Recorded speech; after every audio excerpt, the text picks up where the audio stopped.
and me are going out tonight. Wear something cute, okay? You always do what Jennifer tells you to do. It's just that I like the same things that she likes. Hey, Jennifer. You look really pretty. Why don't you just come by my place? That was random. This isn't really your house, is it? We can play mommy and daddy. No way. We always share your bed when we have slumber parties. Jennifer's evil. I know. No, I mean, she's actually evil. Not high school evil.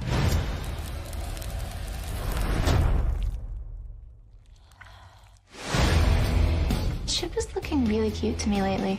How is he tasting these days? You are never a good friend. You could have anybody that you want. Why Chip? You're killing people. No, I'm killing boys. Are you scared? Thought you only murdered boys. I go both ways. I will finish you if I have to. Okay. You can barely finish gym class.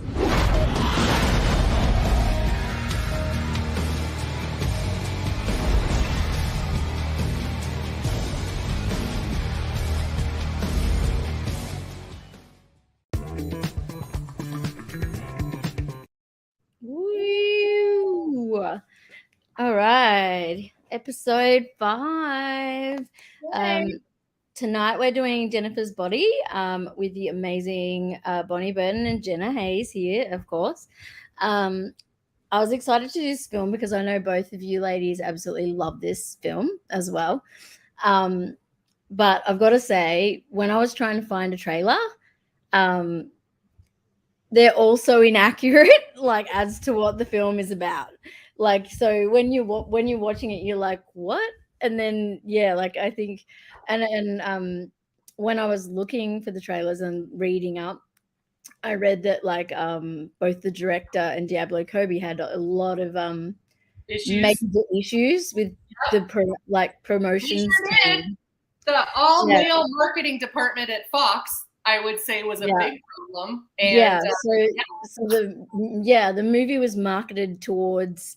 meant to be marketed towards people like Jennifer and Needy, but it was marketed towards boys.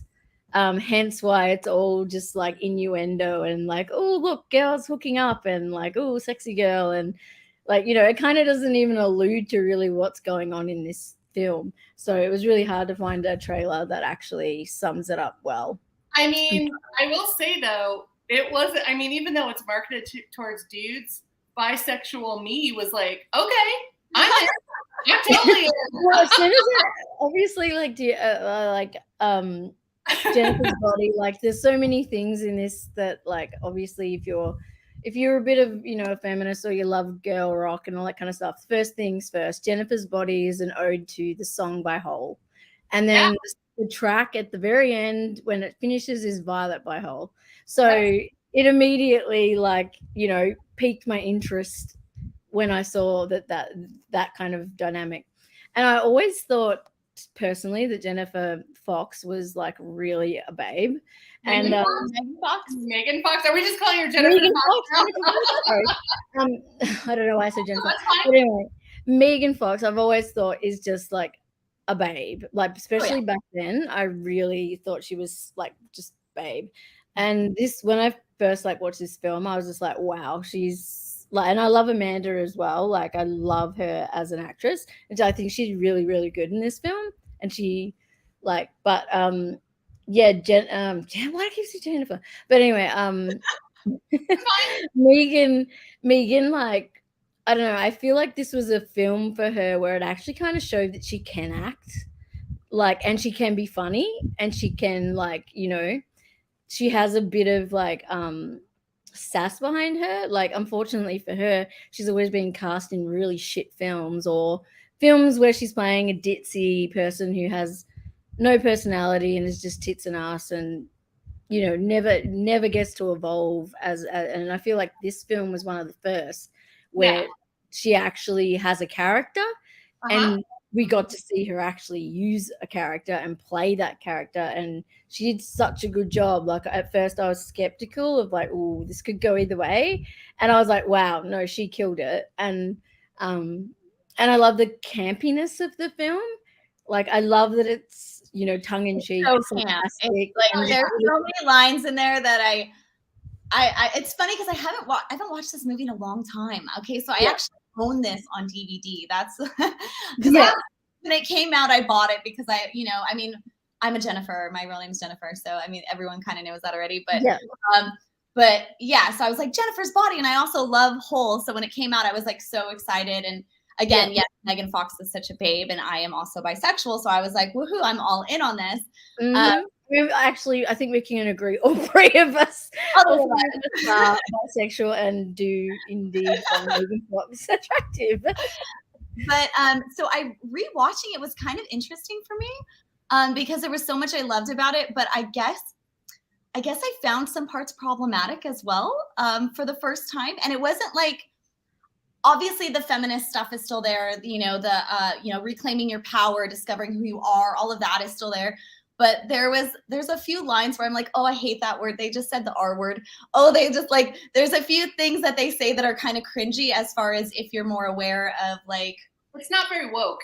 It's not very woke. Exactly. Thank you. I mean, to be fair though, it was in 2009 when we weren't as self-conscious. We weren't as educated about what we should and should not call different types of people, different types of things.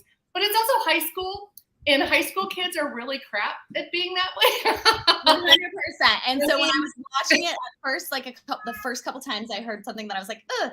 And then I was like, let go of your education. Let go of all like, you know, the women and gender stuff that you're learning and everything, and just enjoy the movie. And so once I did that, you know, but there are some notes in here where I was just like, Yeah, and that era, like that whole like late 2000s, that was like the teen boom film era. And everything was kind of not woke, you know what I mean? And like a lot of it was a little. I feel like Jawbreaker came out around this time, but also Mean Girls, but also before that we have Heathers. So there is, I mean, I always compare this movie to Ginger Snaps, which is a great 3-movie thing with two sisters, and it's a whole werewolf thing, female werewolf. And when the sister turns into a werewolf, she actually walks down the hall just like Megan Fox like this, as Jennifer. And it's actually a scene that's been replicated in all the time, like, a bazillion films. Replicate it. Yeah, it's very like, I feel like Jennifer's Body is so underrated because when it came out, it was just marketed completely wrong, like we said earlier. But also it gained this huge audience in DVD and obviously on cable and then streaming. I rewatched it last night and again today on HBO Max, I think. And I just kept thinking, this is such a good movie. And I don't think a lot of people that were like not our age, but super younger even know about it. And it's sad too, because she's actually a really good horror actress too. She's in a Netflix movie called Till Death, where she's basically handcuffed to her. I don't want to give spoilers, but it's all about her trying to escape assassins, but it's like she's a normal person. She's not like a Wonder Woman. So I think Megan Fox really showed her range in this. And Amanda Seyfried, it's the first time I've ever seen her not in a sexy role. So it was like, so that was cool. But also you have the dude from the OC, Adam Brody, playing an awful band. Yeah. It was called, what was Conan's in the just left a comment, and it's like clearly the band was meant to be dreadful. That's the whole point. They were supposed to be like. It wasn't that era because it's so funny. It was capitalizing on that, like Adam Brody wasn't supposed to be in that role. It was the guys from Fallout Boy. Fallout Boy was supposed to be the band. Yes, I know, and that's why their posters are all over the wall. The posters. Which, because it was supposed to be, you know, showing like it was going to be emo kids or whatever, but like, God, I wish they had got Fallout Boy because what they Well, used instead Adam was Brody fucking was awful. really popular But, at that moment because of Yeah, the OC. exactly. And But it was huge. But it was supposed to be bad. It was a deliberate move that Oh, the yeah. band was meant to be daggy and crap. Yeah. Because it's like, it's there was that emo like thing going on, and then you had like good ones and then really shit ones, and then of course they live in a really that's just small music. town. Of course, the shittest band is going to come to their little old town. Yeah, and also, Fall Out Boy are really into killing, virgins. I mean, I can ask them, but I'm sure that Andy would say no to that. But it's just it was an interesting, it's kind of like there's all these mini little comments and like things towards everything in this film, I think, and even there was something else, like Conan actually mentioned it before. One of my biggest bummers the only bummer, probably biggest in this film, is that they didn't use Jennifer's Body, the song. I thought it was at the very end they played it. No, they don't. They play a different one. So yeah, they don't actually. It's a different version or something? No, it's the song. It's not Jennifer's Body. Credits. Yeah, it's in the end credits. Yeah. You it's sure? like the first song of the end credits. Yeah, because I remember last night I was rocking out to it when they played it. And I love that song. I was trying my home Barrette that I got because I was in a Riot Girl band, and here's the thing: like this was during the age of Bikini Kill and all that, and Huggy Bear and all those like Riot Girl bands, L7 and 7 Year Bitch. But anyways, Hole was giving out to their fans these little pink heart barrettes that were love them. With like the heart and it was like glitter red said that was Hole. So like I love Courtney Love, but I have so many Courtney Love. I told you I was right. It's not Jennifer's Body. I knew it wasn't. It's Violet. It's Violet. It's Violet. Oh. Yeah. Because I'm like, no, I'm not going insane. No, you're right. You're right. It's Violet because the most insane Hole fan in the world. Whole songs sound the same. Yeah. But yeah, Jennifer's Body. I was just remembering the lyrics. Yeah, it was the other whole song. I thought like Jennifer's Body would have been like at the beginning or like somewhere in there. But yeah, no, the ending song is actually Violet. Yeah, it is because I remember now when they're showing the lightning sky or whatever, and it says, and the sky was made of amethyst. Yeah, I love Old Hole. Like I love Old Hole. Yeah, me too. So cool. It's one of my favorite actual video clips too. By the way, like it's such. Have you seen the film clip in a while? Have I seen what? It's so good. Violet, the film clip. No. Oh my god, please watch it. It's one of the best. Violet. Now I feel silly because I was like, yes, it is. It's at the end of the movie, and then I'm like, oh no, it's not. It's the other song. So okay. I've been calling Megan Fox Jennifer, so whatever. I think we get a free pass. We don't have to turn in our Riot Girl card. We're fine. No. But you should watch the Violet film clip because it's so beautifully shot and amazing, and I think you'll love it. Okay. Yeah, you really love it. The cast of this movie is great. I mean, I love J.K. Simmons, obviously. And then Johnny Simmons, who plays Chip, is young Neil from Scott Pilgrim. So, like, I love that character. But also Amy Sedaris as Amy's mom. And I'm like, I want Amy Sedaris as my mom. How cool is that? I mean, come on. Also, the fact that she's called one of my biggest, like, horror heroes is also in this film. Who? Lance Henriksen, who's the guy who picks her up in the car at the end. That's right. Oh, right. He's horror royalty. Yeah. So like, I'm like, oh my god! I remember when it got to that bit, and I was like, it's fucking Lance Henriksen. Like I have no idea who that is. He's in like every. Yeah, he's just like it's a big nerd thing. In Aliens 2. Aliens. The android the nice android that ends up being the hero. So he's like in Aliens 2, but also he's in so many horror films. You would know who he was without Pumpkinhead, that horror film. He's been in a lot of. What was the TV series that he was in the 90s or late? Millennium, which is one of my favorite shows ever. Millennium. Yep, Millennium. You can also find me on Twitter. I run a Millennium Twitter.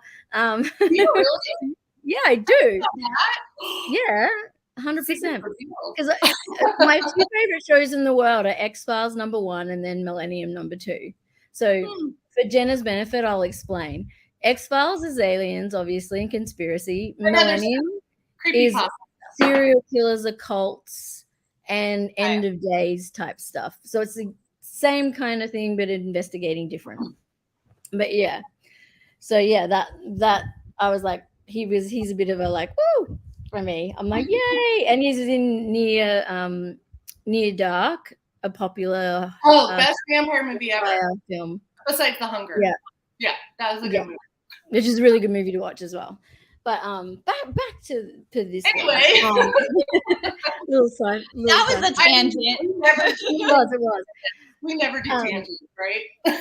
One of the things I wanted to say about this film is I completely like identified with like Needy in the regards of like that whole, there's that weird thing you go through, I think, when you're in high school where you have friends and girlfriends and also like, you know, friends that you or whatever that you admire. And, you know, I definitely had a girl, you know, that growing up in high school who was, everybody loved her. Every dude wanted to date her. She was like the coolest chick, rock chick. Everyone loved her. And I thought she was stunning. And, you know, there is that like the female relationships things where you border on, it's like admiration, lust, and like, you know, kind of comes in as well as friendship, where you're actually like, I think I'm into girls now, or am I? Like, I don't know. Or do I just want to be this person? I don't know. But like, I definitely found like that, all of that like dynamic with Needy and Jennifer, like really relatable growing up. Especially I was always kind of the, I guess, like the grungy dorky one. And so all the beautiful girls with the beautiful hair and like just stunning, like, you know, I used to be like just drawn to them, like, you know, like they were just magnets, like, and I'd be like, oh my God, like I remember asking one of these twins, like if they had, you know, I shared a locker next to her and I'd watch her every day put a lip gloss on.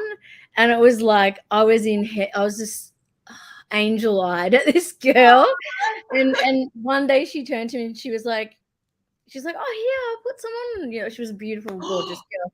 And she put some of it on me. And I was like, it was probably one of the first times I really felt like I was kind of like, I was only probably 13 and I'd started to, you know, felt like I was a real girl, you know what I mean? And I was like, oh, like, and, you know, I always wanted to be those girls, but didn't know how to be that girl. I was, you know, it took me a long time throughout high school to become that kind of girl where I could be who I was and that at the same time. Because in high school, I was definitely an angry feminist chick, and I was very much like against all of this stuff. And, you know, I was definitely defying some of it. And it took me a long time to realize you could be many things at once. Oh yeah. And you know, and especially, yeah, and then with hormones and everything coming in and crazy family environment and stuff. And then once I was 18, I was like, woo, the floodgates opened and it was like the real me kind of like broke out. So, but yeah. Yeah, I mean, I have a similar experience, except the girl that I had a crush, I had many crushes on girls, but at school, at another school, because I went to like the jock school, not the artsy school. So the artsy school is the one I had crushes on. And she was one of those people, and this is before flat irons. So in order to make my hair look gothy, I was using a crimping iron. Like I so wanted to be Susie Sue from Susie and the Banshees. And so I crimped it, and it was like I could not get it straight. And I have naturally black hair, so at least I had that going. But the girl that I had the crush on, her hair was always perfect. She could do those, you know, those, I can't recall. They're not leggings, but like they're pantyhose that you put all the way to, they stop at your, right above your knee. And that was like a thing goth girls wore. They wore that with like all black dresses. I tried to do that. It would always fall down. I remember I passed out because I put rubber bands around my legs to try to keep it up, and I didn't realize I was tourniqueting myself. So it's like, My first kiss was a punk rock girl who had the perfect blue mohawk. Like every time I watch this movie, I'm like, yeah, I'm Amanda in this. If there was a Megan Fox at my school, are you kidding? I would probably have made a deal with the devil just to hang out with her. I don't know. I feel like I'm kind of a blend of both of them, you know, and I think that's one of the reasons I like. I think you'd be I feel like you'd be the girl walking down the hallway that I'd be like, dang. In fact, in our promo shot for this episode, I'm not that bitchy though. No, I'm not that bitchy. No. In our promo shot, definitely not. In the photo, people were saying, Jenna, that you looked like Megan Fox, and I have to agree. Well, that's really flattering. There's definitely some similarities. Although I'm going to be, I'm going to give more to Jenna, obviously, because at least I know Jenna's got a great personality, and she's not with Machine Gun Kelly, or if she is anymore. Wait, is she was. They broke up. I don't know. She's deleted her Instagram, but they had a whole show. They had a documentary about their relationship, didn't they? I just don't know. That's how you feel a relationship, is have a documentary about it. I just remember she was with Brian Green for ages from 90210. Yes, funny story. When I was in grade school, actually, I was living in the Antelope Valley, and I won here in California, and I won a radio. I called into a radio station, and I won tickets to have lunch with Brian Austin Green. Did you really? Yes, and I had lunch with him. Oh my god, that's hysterical. I was like in 5th or 6th grade or something like that. Was he nice? Oh my god. He was very nice. I had the autographed 8x10 for like the longest time, but somehow during one of my family's moves, we just like lost it. But yeah, it was during my brief stint in living up in Antelope Valley when I moved from Orange County. But yeah. That's so but funny. It's a funny story. Like I called into a radio station and won, and I was like, Brian Austin Green from 90210. And then he married her, and I was like, yeah, living the life. But then she took off, and his career kind of plummeted, but she took off. And I wonder sometimes I wonder about those types of relationships when two actors, successful actors, are together, and one of them, their career was great, and the other one wasn't when they got together, but then it, like vice versa. I don't think a lot of relationships can withstand that. If you're both in an industry that's very, very difficult to be successful in. And I always wonder about that. But I mean, here's the weird thing about this movie too. I mean, it's not weird. It's like my wish list of more movies being made this way, but it was written by Diablo Cody when she was writing Juno, which we know she won an Academy Award for, but also the director, I'm going to mispronounce her name. It's Kara Kusama, I think. She's directing Yellow Jackets now, which is a great. Yeah, that's like my favorite show right now. Yeah, so good. That's where she came from. I follow her on Invitation, the movie, The Invitation, not the one that's like. I don't want to spoil the other Invitation movie, but this one was done earlier and it takes place in LA, and it's a really slow burn indie horror film, and she directed that. So she is an amazing director. But when I watch Yellow Jackets now, I'm like, I'm seeing some Jennifer's Body references. I'm seeing some, like, it's so crazy, but I wish there were more women directors and screenwriters writing movies like Jennifer's Body, doing shows like Yellow Jackets, because I really think, especially now in the United States, where all of women's rights are being taken away daily from different states, and our reproductive rights are up for grabs, and we don't have, and people that are trans and people that perform as drag queens, like, they're under fire. And I'm like, we need more movies to reflect the opposite, to reflect like women taking charge, especially young girls, high school girls taking charge, high school girls not being one type of girl, being all kinds of types of girls. That's why I like Yellow Jackets. It's just, I don't know. I love this movie more as a old lady now than I did when it came out in 2009 or something it came out. So I don't know. I really love this movie, and I hope now that it's on HBO Max, more people will watch it, because there's a whole generation that probably doesn't know it exists. And I just love that movie so much. So in conclusion of this TED Talk, I'm making it.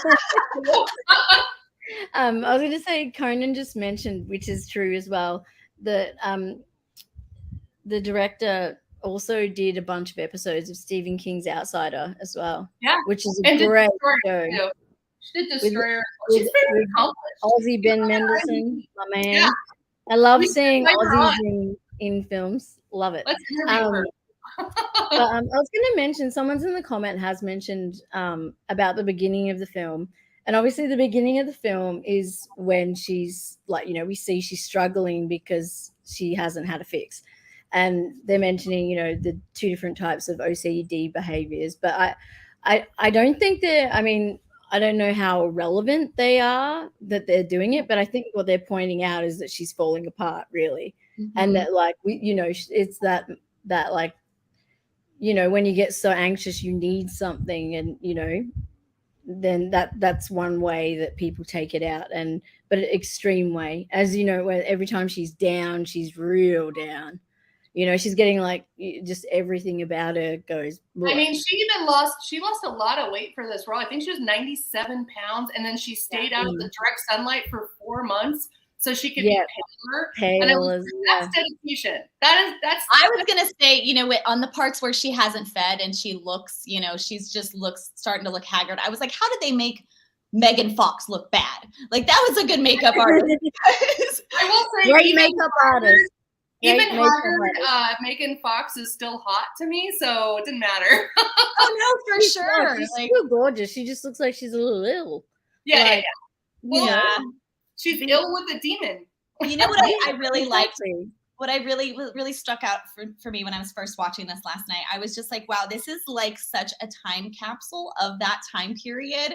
Like, you know, like the like emo pop punk guy, like the way that he's dressed and everything, like the things that they're saying. Like, I forgot about all the like super popular lines that came from this movie until they said them. And I was like, oh yeah, there's that one. Oh yeah, there's that one. But it was just like the clothing, everything was just such, I just felt like I got transported back like 13 years ago. I was like, whoa. It was just weird because there was things that I just forgot about, you know, like just how low those jeans used to be. Oh my God, right? Low. So low. So low. And I used to wear all the super low Frankie B ones. And when I was saying that, I was like, man, there's a comment where her boyfriend says something to Amanda's oh my God, character. Yes, he goes, I can see your oh my Your God. Front Your front, yeah, something like that. Yeah. But I was thinking about that and I was like, yeah, I remember wearing like jeans that were that low that I would be afraid that like the top of like my bush would be showing or something. I mean, that was an era. You would always see chicks' underwear coming out the back. Like, as soon as girls they start on, you know, like the tramp stamp tattoo, and also the very skinny underwear that's not really underwear. That's poking up the jeans in the back because it shows that you're sexy. Like that, it was that whole thing at that time. That used to be like one of my signature things. There's a fan somewhere on Twitter who keeps tweeting me pictures of me where my little butt crack showing from those low-rise jeans. And I'm like kind of embarrassed though, because I'm like, man, I really was just showing my butt crack everywhere I went. Yeah, I did it unintentionally. Sadly, I did it unintentionally in a Getty photo on the red carpet. So we're not going to look that up later, but it exists. I'm going to look that up.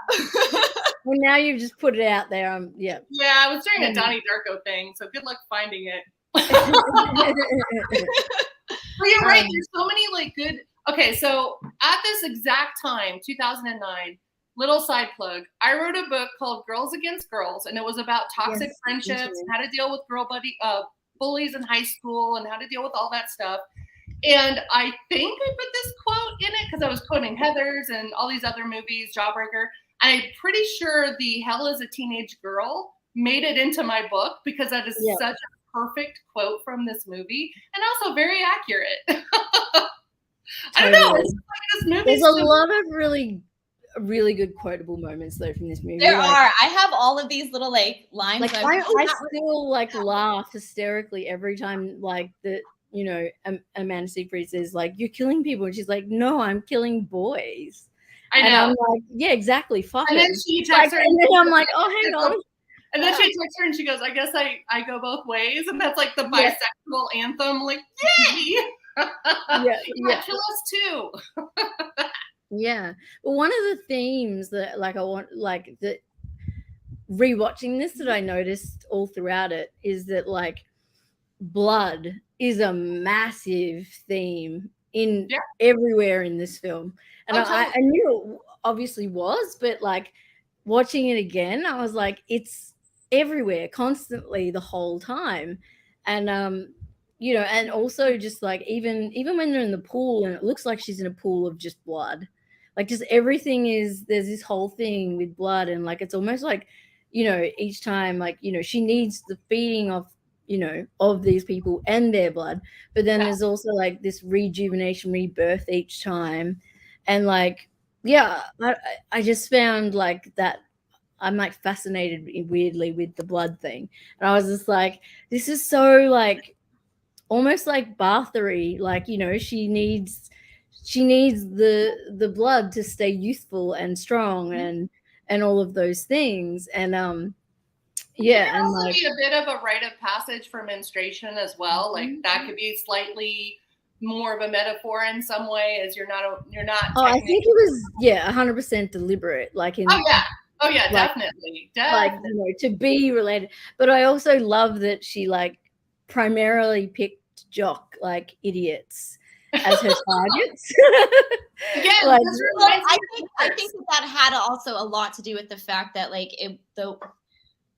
the message, the feminist kind of message of like, okay, these men did something horrible to her, and here she is like turning it around and being like, no, I'm getting my revenge type thing. I'm taking back my power.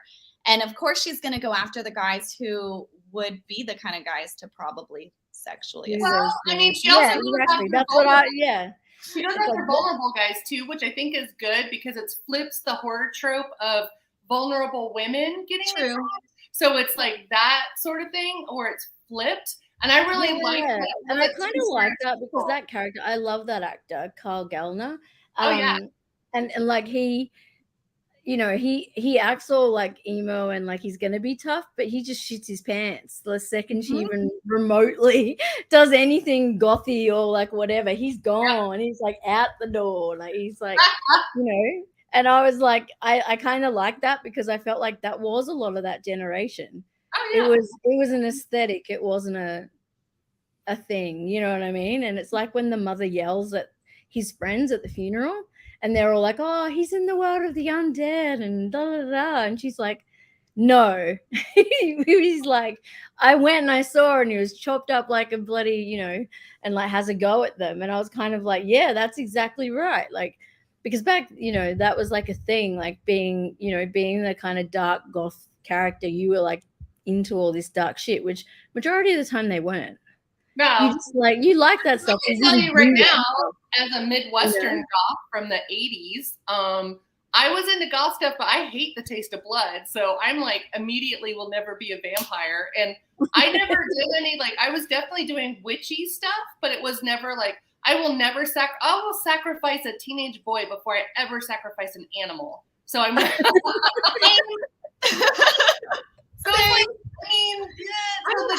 vegan, so I'm not gonna hurt an animal. No. I mean, I probably shouldn't have said that because I feel like this is gonna be used later in a trial. But but you're right. Oh, before I forget, that scene where Jennifer's throwing up, that black oozy stuff, that's chocolate Hershey's syrup. Oh, I love that. I was wondering what they made that. Yeah, so it looks like black ooze that she's throwing out. Yeah. It's chocolate syrup. It's just her chocolate syrup, which I love. Like, I'm a chocolate goth, so I'd be down with it. Anyway, sorry. I just wanted to say something before I forgot because I thought that was a really cool, it's really good. Cool trivia. I'm like looking over my notes. So I know. Oh my god, did we do the same thing where we wrote notes again? Of course. You can tell I expect nothing less. You can tell I'm ADHD where it's just scribbles in a circle and a lot of things crossed out. Nothing is in order. Yeah, no, mine's kind of like hectic. It's all over this notepad. I got one of these like reusable notepads, so I've been trying to use it. Nice. Okay, I'm gonna say one more quote that I loved. It's when Needy says, "No, Jennifer's evil, not high school evil, real evil." Yeah. Which to me is the same, because I had a really bad high school experience. So I wish they were all demons, but they were not. They were just jerks. So I don't know. Yeah. I get that. I was bullied in school too. I still wonder what this movie would have been like if it was done in an all-girls boarding school instead of like a regular public high school. I feel like it could be not even cooler. It would just be a different vibe, a different thing.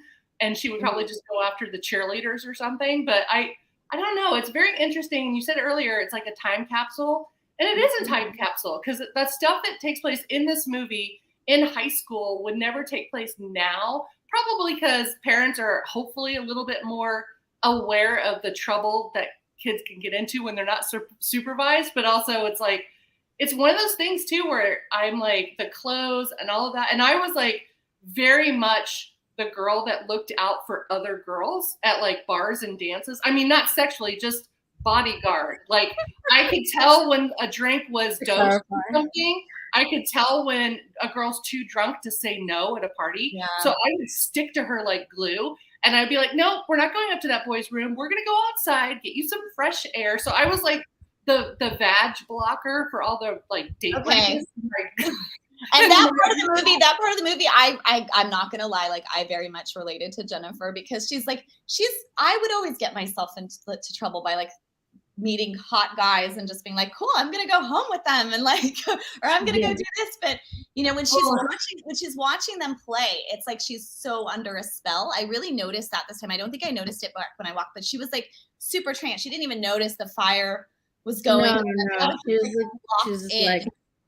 Yeah, it's called band hypnotism because I spent a good block of my 20s dating nothing but people in bands. Well, no, exactly, and that's another reason I felt very like I was like this Jennifer also has a thing for bands, guys. Like, this is a really bad habit. And it gets from nowhere. It literally ruins her life by getting involved with this lead singer. And I was like, been there. Yeah. How many times have I gone into a tour bus and I should not have gone inside that tour bus?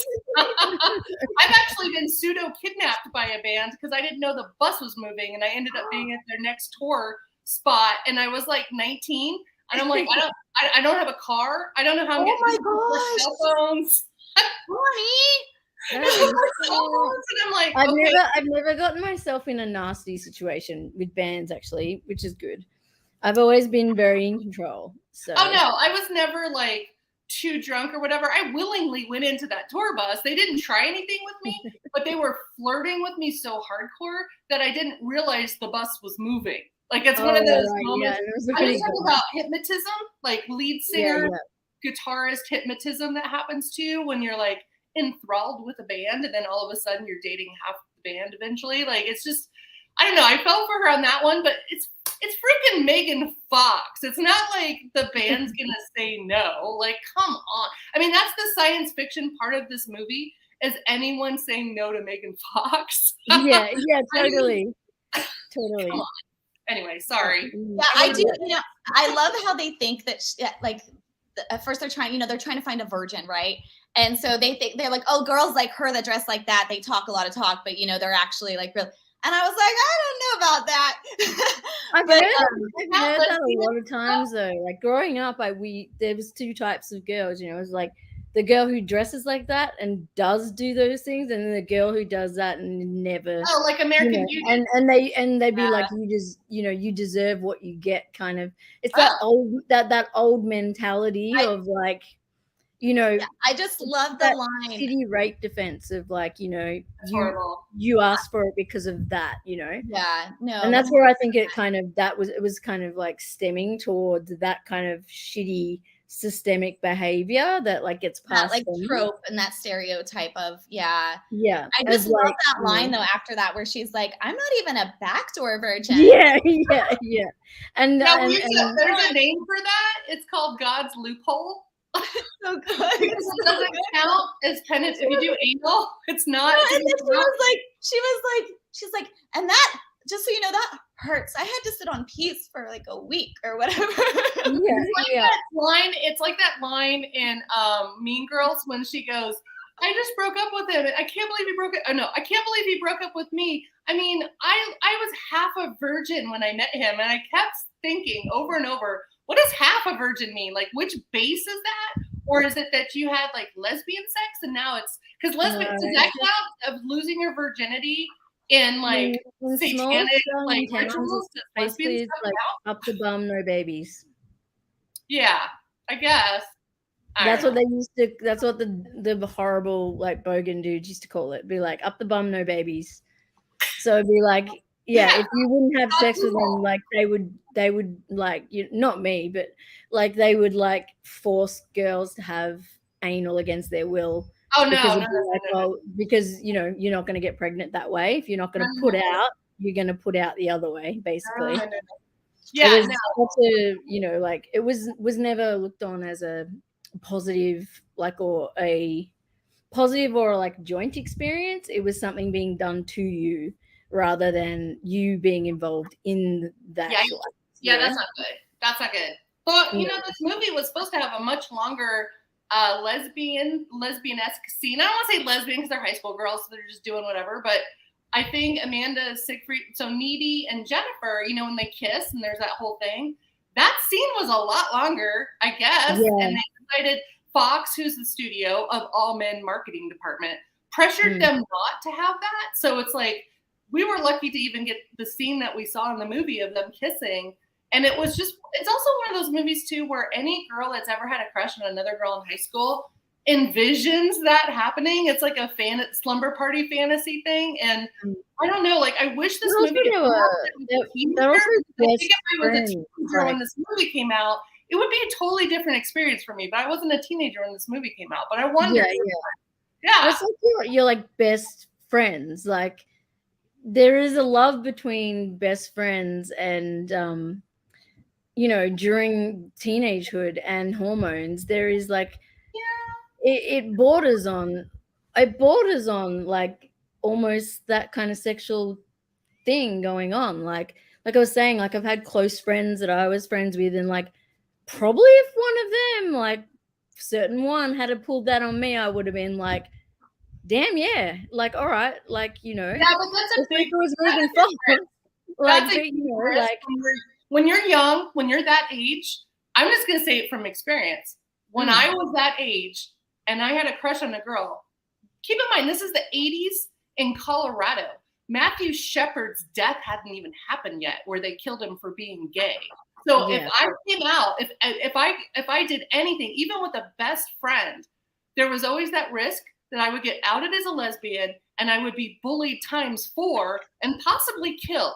So it wasn't that it was illegal to be gay. It was just very dangerous to come out as, and I didn't want to get kicked out of my house because I probably would have if my parents found out that I had any kind of I feel like it's kind of playing on that, but it's playing on the sleepover trope that when girls get together, we all make out. And you know, that's what we do when we go on sleepovers. We all make out and throw our boobs out there and like have a big old fun semi-orgy. Like that's a male fantasy thing. Yeah, like that's what pillow fights and, you know, all that kind of stuff. But I really like, you could see the admiration and the obsession of Needy. Like she actually really loves Jennifer.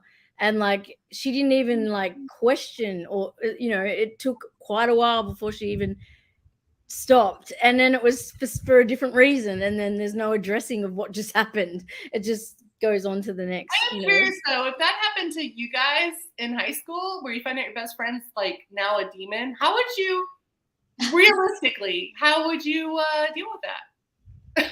Would you stay friends? Would you try to find out? Pretty damn cool, and I think I think I'd pretty be like, yeah, sweet. Okay. I've got a demon friend. I'm like, I mean, you know, I'd be like, just please don't eat. She's killing shit dudes. I probably wouldn't mind that much. You have to make sure she's a trustworthy demon and not a jerk demon, because I think you can still. It's like Anya and Buffy, right? She was a trustworthy demon, ex-demon. But I feel like I don't know how I would react, but also I would think it's really cool. I'd probably want to become one as well, just so friends. Well, I always wanted to be a vampire. I always did. I was always like, you know, I've always wanted to be a vampire. This, like, I don't even think it's a demon. I feel like it's more like a succubus, and that's what I always wanted to be. I wanted to be a succubus. I'm down for all of the above. You know what I mean? But you know, werewolf, like whatever. But like also. The thing that I think, like, as well with the dynamic Needy and Jennifer as well is that like Jennifer is as reliant on Needy as Needy is her. Like, you know, she's almost her lifeblood. She's just as obsessed and you know, needs her, hence the nickname Needy as well. Like she needs her as much as anybody. And, you know, even that's, you know, that's that love, like the love between the two of them was what made, like, you know, when later in the film when Needy rips off the best friend necklace, that's what actually enables her to kill her, because she loses her powers because Needy is her heart, and she's killed her heart because she's already dead.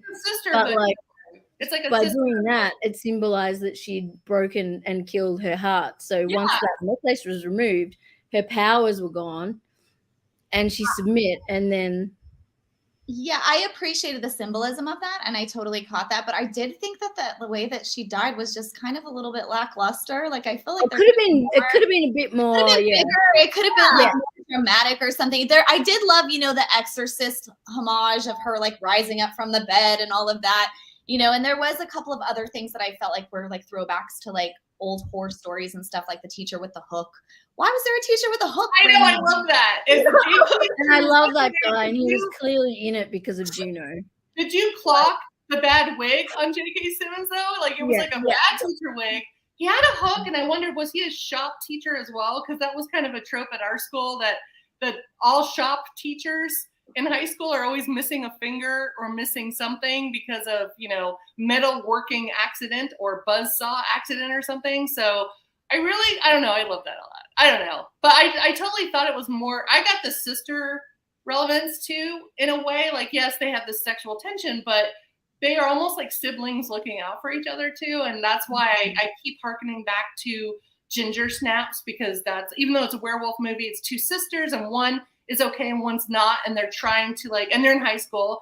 And there's a great line in that movie. It's like, please don't eat any more like boys from our school, because she's trying to keep on the down low. And it's kind of like this too, because Amanda's like, she loves her friend. She doesn't want her friend to like die. It's kind of like my best friend's exorcism. My best friend's exorcism just came out. I think it's on Amazon Prime. It's by Grady Hendrix, the book. But that also has lines from this movie. So it's like, I saw that a while ago. Yeah. Anyway. But yeah, like just I just found like obviously that, you know, just the whole dynamic between the two girls, like really, really relatable in like loads of ways. Not having loads when I was growing up in high school, loads of girlfriends, like the small groups that I did have, like, and I had a lot of like older like friends and like that were girls and guys, but like that whole, like, you know, that kind of thing. But also they become your family, they become your everything. They mean everything. Like I wrote an article like years ago which went viral, which was about how a female friendship is more traumatic and damaging than a real relationship. Like 100%. Like you know, and like it went viral because everybody related, because it's so heartbreaking when even as an adult, I mean, it's like, even as an adult, I mean, I recently broke up with my best friend, and I don't think it was a dramatic breakup, but she ghosted me forever, and I felt like, oh, I guess this is her breaking up with me. And I had to reread my own book, Girls Against Girls, to get through it because I was devastated. Well, that's the thing. It's like I was so devastated. I was talking about, like, Bonnie, you have us. Exactly. But you're right, Renee.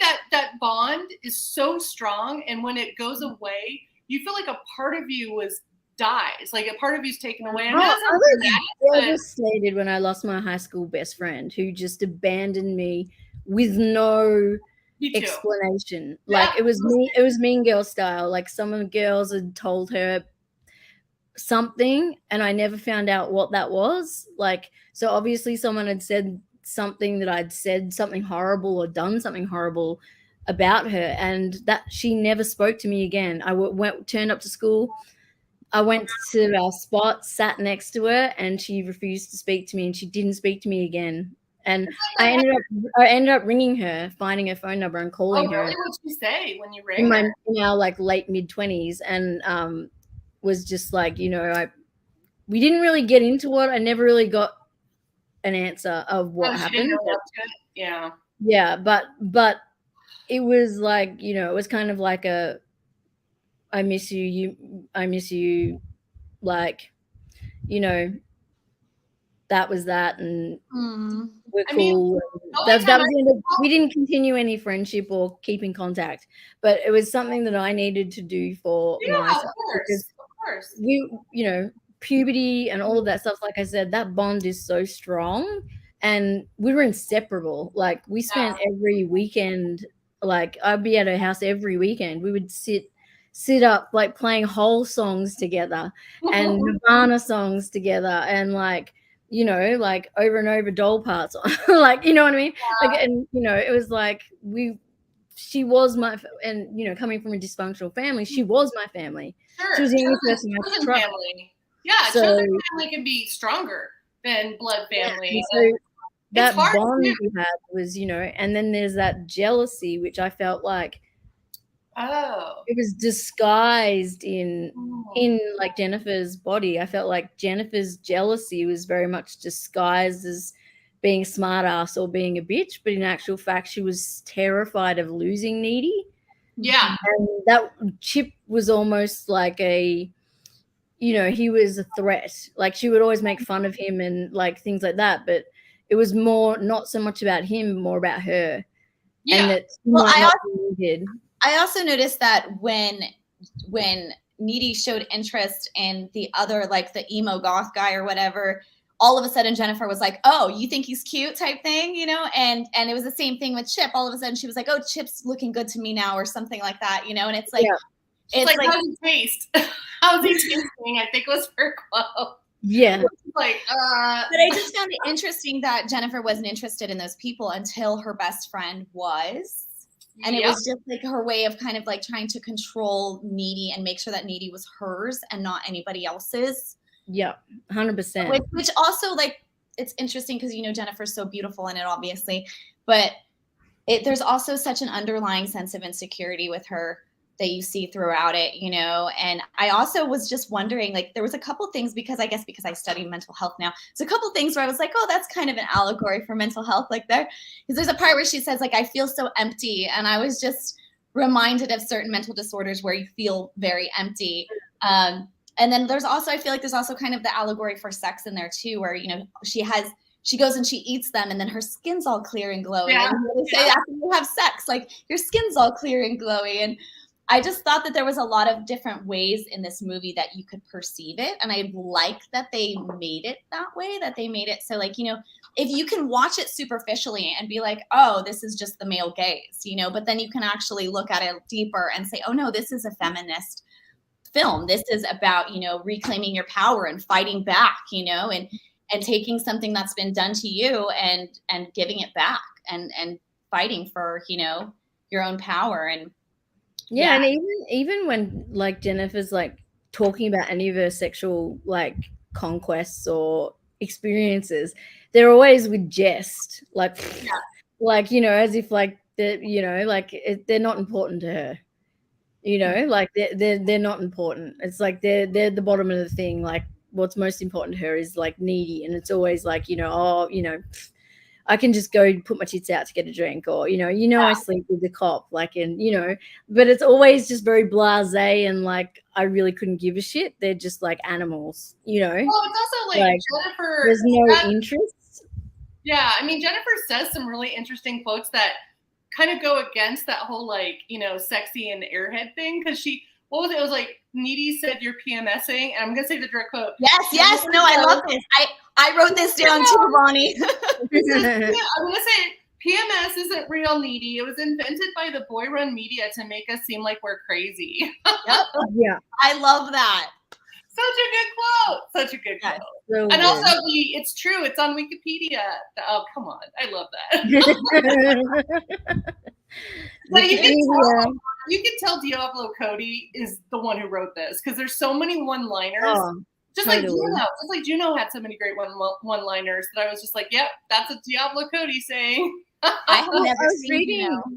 I was reading like a little thing with Diablo, and she was saying quite funnily that, like, you know, Tully and Juno and young adult, like and even Jennifer's Body, they weren't meant to be funny, but they just turn out that way. She was like, I don't intend them to be, and she goes, they're not laugh ha funny, but they come out with this sense of, like, you know, satirical, like, kind of funniness. I would say they're witty, right? Like, it's not like comedy. It's like more like very educated type of humor. Not even educated, just very well read type of humor. Yeah. And she said that, you know, she was seriously, you know, worried about her career after this film, because Juno was like skyrocketed and did so well, and this plummeted. And marketing, 100%. That is not her fault. That is not the screenwriter, the director, the actor's fault. Totally not. And I'm telling you this as someone who worked in the marketing department for Lucasfilm for a decade. If you have a crap marketing department, your movie is going to tank. And it's because they think they understand the demographic. And again, this was an all-male marketing department at Fox that marketed this movie. And that's, I think, if it had been made to appeal to riot girls and young feminists and the queer community, it would have probably, now I won't say get an Oscar. I would have nominated it for an Oscar, but it would have done a lot more, it would have been more profitable in the theater, but then it's turned around and being really profitable in DVD sales. So at least there's, like, you know, some balance there, but it is sad that it made Diablo Cody second guess things. I mean, this is a woman who won a freaking Oscar, and now she's doing this movie that's equally as good, but because the marketing department screwed it all up, and you can only they wanted to do some really fucked up stuff as a part of the marketing campaign. They had like a porn site thing, and they wanted Jennifer to do this thing, and it was like really quite controversial. It was just like and even the posters, like all of the posters I'm not really fan of. Like, they're all very, you know, like looking a certain way, projecting that this is a film that's not what it is, you know. It's just like, here's this really hot babe, come see this film. Like, I remember when it came out, the reviews were not great. And then I actually looked last night and I saw a couple of, I didn't like read them because I didn't have time, but I just saw, I was like, let me look at Rotten Tomatoes and just kind of see. And then there were more recent reviews in like 2019 where people were like, had a completely different perspective on it. And I think that you're right. When it was released, the marketing was just like, shit, they did it the wrong way. And nobody really understood. And they wouldn't listen to the women. Because both the director and Diablo were like, this is for girls. It was ahead of its time. It was ahead of its time. For, you know. If it came out today, I think it would be a blockbuster hit. But I think back then, and 2009 is not that long ago. It's only 13 years. But it's just a different time. And I think it would have done better maybe now. I don't know. I hate saying that because I don't know, maybe it would tank again. But I just feel like there's a lot more women who are more savvy now to understanding the fact that there is a great genre just for them in horror and dramedy and sci-fi and fantasy. And it's becoming more of a thing. You just have to kind of search for it. And back then there wasn't. I mean, back then horror films, aside from Scream, and yes, Ginger Snaps, there wasn't a lot of like, you know what I mean? Like final girl, but all girls situation. Yeah. Where it was and the funny thing is, Diablo didn't mean for this to be a horror film. It was not meant to be a horror film. Right? Yeah. It's kind of like David Lynch. It was not meant to be a horror film. So she was like, it kind of just went that way, but it wasn't meant to be a horror film at all. It's kind of a rom-com with best friends and demons. Yeah, it was kind of meant to be kind of comedy. I think it's a black comedy. It's my favorite. I love black comedies. They're my favorite kind of comedies. I don't tend to like the comedies that everyone else likes. I like the ones with like more dark humor. Smart. I like smart, witty comedies. Yeah. But I still can't get over some of the language that was like used in this. I know. Like they say whip and like you're so jello. You know, Oh my right? God, No. yes, Your Jello. lime Jello. Your Lime lime Jello, Jello. yes. You don't even know it. That is such a great quote. It's just so funny. You're stylish and shit.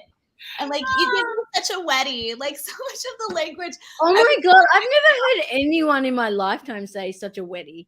Like I love that. know, right? I think it's hilarious. I loved that because you always hear guys say, "Oh, it gave me such a hard on," or "Oh, Yeah. that's the girl's version of it." When he says it, I'm like, the first time I saw it, I was like, whoa. But I've never actually heard a girl say that. Like, it's not a saying that we say over here, at least. I was like, that's sick.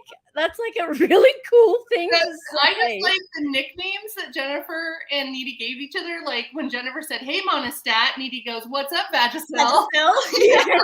Yeah. I'm like, oh, good. And you know what? A lot of guys probably were like, "What?"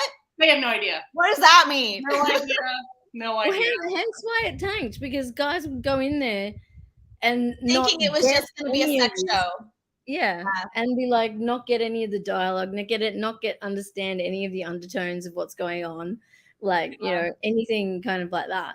So, yeah, I think it's just a shame that was lost, but it is like going through, and like I was saying, like Diablo and the director, which I can never say her name, but they have been talking recently about how it's become such a huge resurgence and a revival. Oh, there's a musical. There's a musical of this movie, and it came out.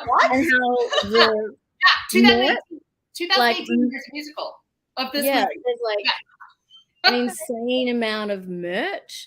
Like you can buy Jennifer's Body anything, like scenes from the film and like all sorts of stuff, and like it's become its own cult like film in itself. But at the time it just people didn't get it, and now it's like becoming this like huge thing. And like I love that scene when she like lights her tongue on fire.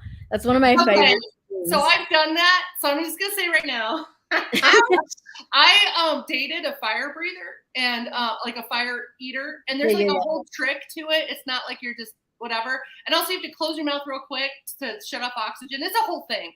But that lighter trick, I cannot tell you how many times I got tipsy and did it in front of a girl to impress her, and it did not go well. No, be like, you said it. Yeah, it was just more with her. It was like, I am almighty powerful. Like it's like when she's with Needy and she's like, look how cool it is. Like I feel like that's what I'd be like. Do that all the time. If my best friend came to me and went, look, I'd be like, that's the sickest thing. Me too. Me too. I'd be like, can I be like that too, please? It's like the girl, the cheerleader, Save the Cheerleader in Heroes, right? She couldn't die. And I was like, if I was a cheerleader that couldn't die, do you know how much damage I would have done in high school? I would have been like, are you kidding? I love that trope of someone who suddenly finds out they have superpowers or they can regenerate or whatever, and they immediately go to their best friend to prove it and do something really reckless. I'm like, that's high school. I would have totally done that. Oh yeah, 100%. Yeah, like that scene, like I just makes me laugh because it's just like, and I'm like, that's exactly what I'd do if something like that happened to me. I'd be like, oh my god, I have got to like, this is the. You would be a show off. That would be talent. You would be in a talent open mic would be that. It's just you. Yeah, 100%. There's a lot of things in here too that really, I don't know. I like the fact that at the end I realized they show that it takes place in Minnesota, right? And like I moved to Minnesota for like 6 months of my life in junior high, but I was also kind of like, where's the Minnesota accents, eh? I know. Yeah, too. Like, where are they? Come on. More like, like Fargo. Yeah. That would have been great if this whole movie had a heavy Minnesota accent. I would have. I got a little Canadian there, but yeah. And then there was also like little things from my childhood, they sing to her when they're trying to sacrifice her. They start singing "Jenny, I've Got Your Number," and that was my family sang that song to me as a little girl because that was very popular when I was young. The guy who actually had that number is an existing number, so you can call it and someone owns it. Oh my god! Because now they do 555 as like the middle number, right? That you can't call it because it doesn't exist. But that song, that number exists. It still exists. People still call it. So funny. It's so funny. Yeah. And so that was just kind of like a thing where I was like, oh my God, that's like my childhood. And then when she's cooking, I didn't notice this when I watched this years ago, but she's cooking a fried bologna sandwich. She sure is. And that's something, because I grew up I grew up really poor, you know, so that's something that like my mom used to make us three of us are in my mom used to make us eat. And so I was like, oh my God, that's a fried bologna. It's really good. It's like Toastums. It's like that kind, and they make a Toastums reference in this too. There's so many great like references to Minnesota stuff and Midwest stuff that you were like, oh yeah, there's a bologna. Oh, by the way, this is my favorite insult. It's, do you buy all of your murder weapons at Home Depot? God, your foot. I love that quote. And you can get some really good weapons at Home Depot. Just, you know, real life. Just from watching American films, I've figured out that you can pretty much buy an entire serial killer murder kit from Home Depot and all of these places in America. We do not have things like that here. You cannot buy all this bleach and all these tubs. Costco won't let you do it anymore. Costco won't let you do it. So if you go there and get duct tape and zip ties and rope, you get on a list. I know this because I'm on a list. I found out you get on a list. And so the local cops have you on a list. If you my goodness. Yeah. But like, seriously, I've only been to Home Depot like a few times, and it's usually to buy things like air filters for my house. Why is the spray paint locked up, but not all the sharp objects? That's why I've never understood. I mean, I get it graffiti, but yeah. Anyway, that's why that's locked up. It's because it gets stolen for huffing. Because that's the same here. That's what it is. It's like cloning. Oh, poppers. Okay. I thought it was because of graffiti. I didn't realize. Oh, yeah. No, it's chroming. So you put it in it, like it happens here still. You get on a train. Like you get on a train or a tram, and it's something that like some people are just chromers, some people are junkies and use chroming in between. But like, so they get the bottle and they take the lid off and the thing, and they put it in a plastic, in a paper bag. And then they just huff it all day, and they end up with this poppers. Poppers. We did that with rubber cement. We did that with miniatures. We can't buy poppers here. You can't buy poppers unless you're a caterer. You can't buy poppers here either. I'm not saying it's a legal drug. I'm just saying I know it because I'm queer and I went to a lot of raves, and that's well. I didn't go to any raves, and I liked poppers. They were a good time. But I mean, chroming is no. That's like and certain glues and stuff you can't get either here. Interesting. Because they're all used for that same purpose. Yeah, that makes sense. Like, and it's you literally kill like some ridiculous percentage of your brain cells. Yeah, no. But you only use 10%. I always said you only use 10%. That's a lie. That is a lie. I have learned that in multiple. No, it's a lot more than that. Like it's a lie. It's a lie. I think my fantasy.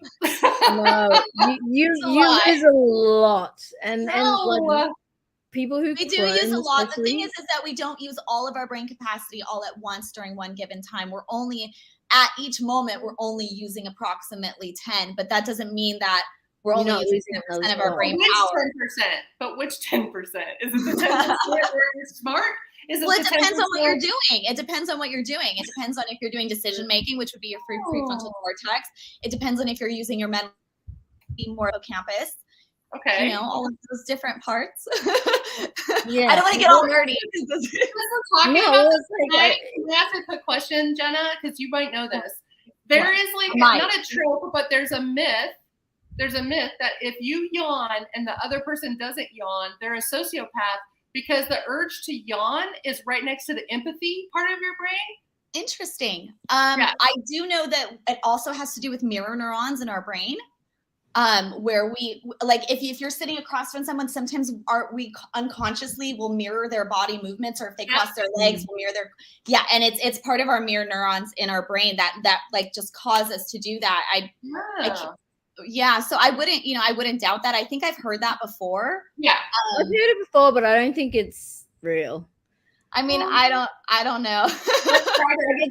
I've heard it in evolution as well. Like it's a biological reaction as well. to like it's almost like animal behavior. Like it happens with dogs. Like, you know, I like the dog yawns and I yawn at the dog and the dog yawns. So, you know. Cat? Let me get the cat. I also I'm gonna yawn in front of the cat later and see if Okay. she's sociopath. I also wanted to kind of touch on the fact of what you brought in earlier about how she's really, you know, they did make her complex. She's not just this, you know, because there is that part where she cries, like she's crying over kind of what happened to her, and she's kind of like, oh shit. And I really liked that moment, because there are other moments where she does seem like superficial, or they try to make her seem a little bit more ditzy and everything like that. But you actually see like her humanity a lot at that moment. And I don't know, I liked that. And I also liked how there's a lot of moments where she's connected to nature. And it's kind of like this primal like thing. And it connects back to how women are very connected to nature and Mother Nature and all of that. And I just kind of liked that perspective as well. Well, especially the scene with the water. Yep. Like the cleansing scene, like after the blood, and she comes in and comes out, and she just, you know, like that scene is very much like women, nature, and again like rebirth and cleansing and all that kind of stuff. But yeah, but I was gonna say that I don't remember that Got Your Number song, but what can I sing it? No. I listened to it when I rewatched it. I was like, now I remember it, but like at the time it never, you know. But you didn't clock it? I've got your yeah. But when I rewatched it, I found it really disturbing. Like that scene was more disturbing to me this time around than it was when I watched it. Yeah, because it's essentially it's emulating rape. You know, they're using a knife as rape, and her face and then them singing that song is so bad taste, and just like like it's supposed to make you feel that way. You know, that's 100%. Yeah, that's like the creepiest scene of the movie for me. Like it's like, brutal, you know. I think the first time I watched it, it didn't really stick with me as much. It was like, oh, it's just a silly Satanist thing. And then rewatching it, like I guess as a lot older and like I guess a little wiser and like a lot wiser. I was like a lot wiser. I was like, this is actually quite uncomfortable. Like, because you know, they're using this. Go ahead. But I loved that that Needy kills them all with that same dagger. Like I love that. I like that they thought the Bowie knife was named after David Bowie. Yes, I love that. The embarrassment. Full disclosure, when I was young, I did too. I thought it was because David Bowie carried that knife, so I'm not going to make fun of it too much because I thought that for a very long time. But no, I like that it went full circle and that she actually went and found the knife and killed him. It was almost like, even when she kills Jennifer, like you can see that moment where she's like, I know what I've done, but like I'm bummed that I've done it. Yeah. Like, you know, I love that she goes and she avenges her friend. You know, she doesn't just forget about Jennifer. She's like, no, hold on. These guys ruined my life. They ruined my best friend's life. They ruined our friendship. They took my boyfriend basically, because if that hadn't happened to Jennifer, Chip wouldn't be dead. You know, exactly. And like, I love how they did like the killing scenes of the band at the end mixed in with and stuff. I love it when movies do that and they don't just put just the credits going down and there's actually footage. And I love all the girly fans like going running in there, and then like they're running. She's like leaving. Bye. You know, and it's also, you know, like there's all the cocaine in the party room, and there's the alcohol, there's the M&Ms from the band's writer, because now they've made it, you know, because even though she wasn't a virgin, they're so big because of this song. Even though she wasn't a virgin, the spell for them still worked, and they still became successful, you know. Back to the whole thing about rape too. It's like, it also kind of reminded me of that saying, you know, like hurt people. Like they took something from her and she can't get it back. And so now she's just like, fuck you. I'm a shell of who I am. And I'm just going to go out and like hurt people the way that I was hurt.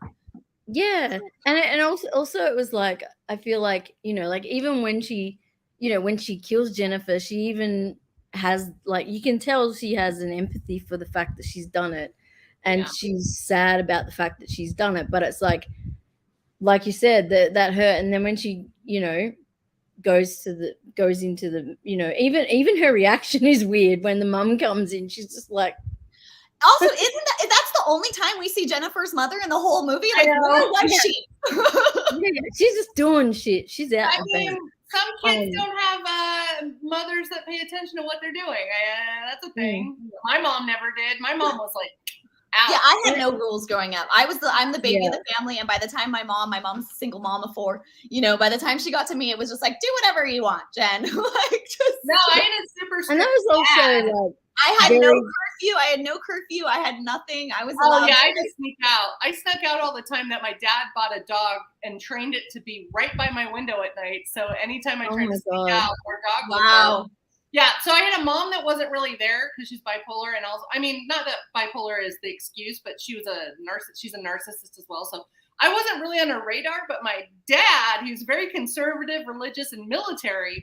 He kind of took it up for both of them. So like I had to, you know, I could still be goth, which he never understood. He was very sweet. He would drop me off at alternative night at whatever club, like all ages alternative night. And I think he liked staying because he liked people watching. And we were such weirdos.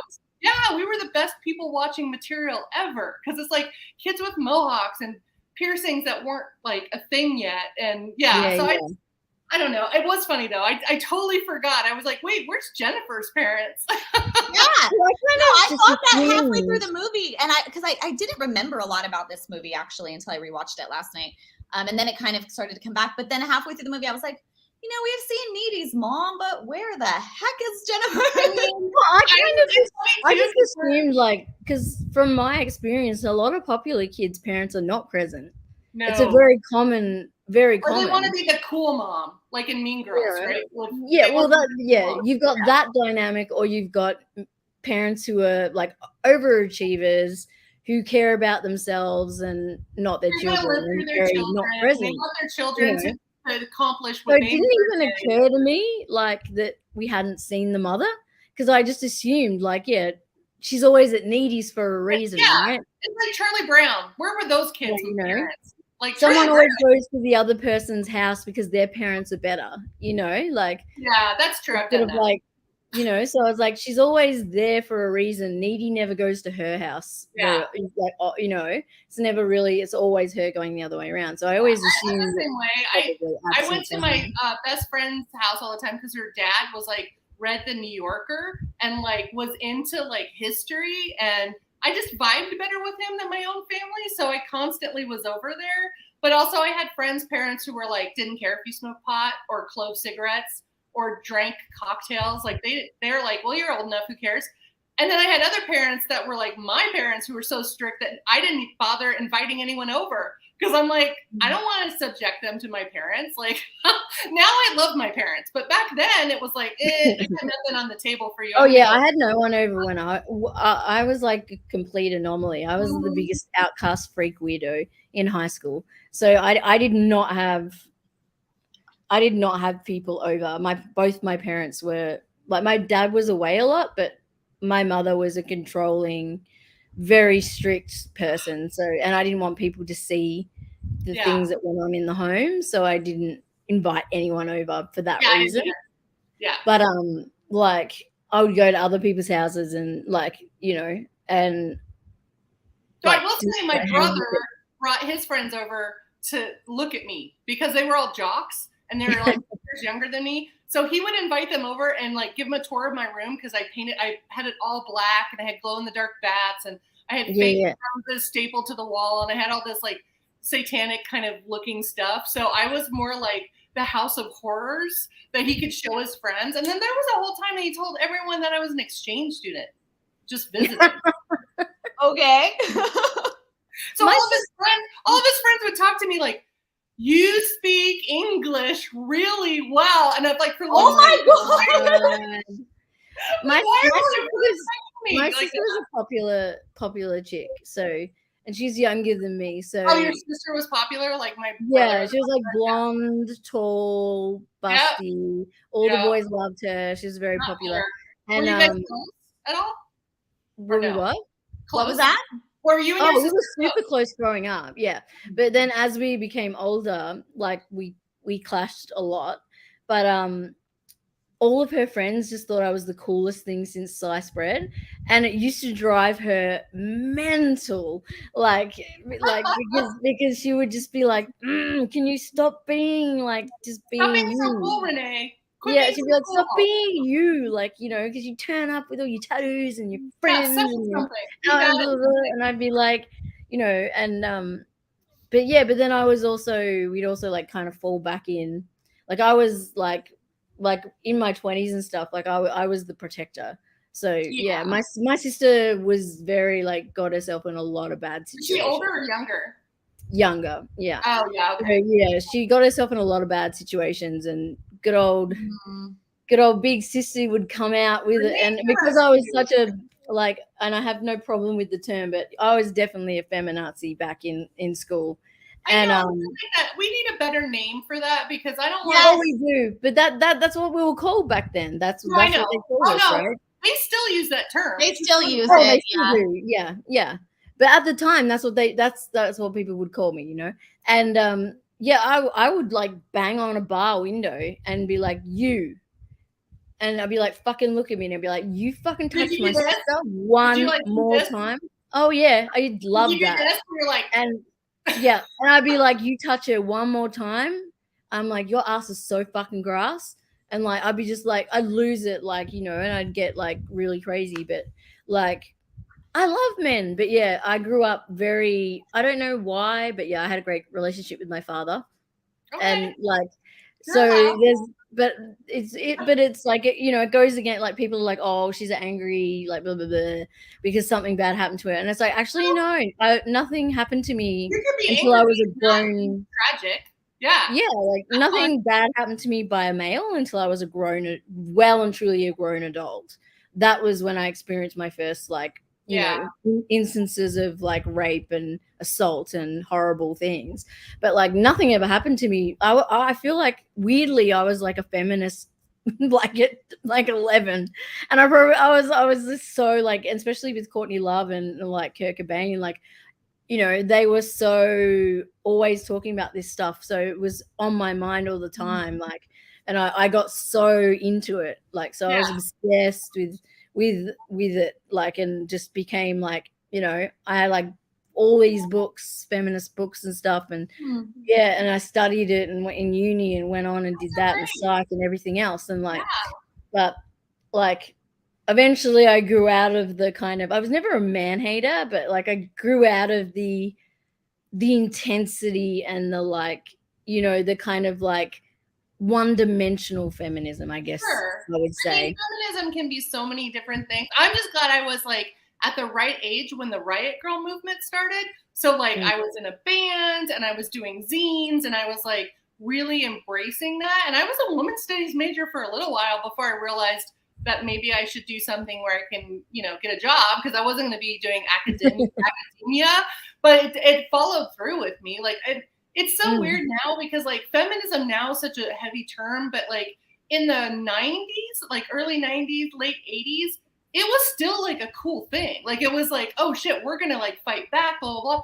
I mean, I distinctly remember. Hey, I'm a feminist and I think it's cool still. I still think it's cool as fuck, but like, I'm a nerd, you know what I mean? Like, yeah, I mean, that's why I love the shirt that says "This is what a feminist looks like," because so many different types of women can wear that shirt, and feminism means so many different things to people.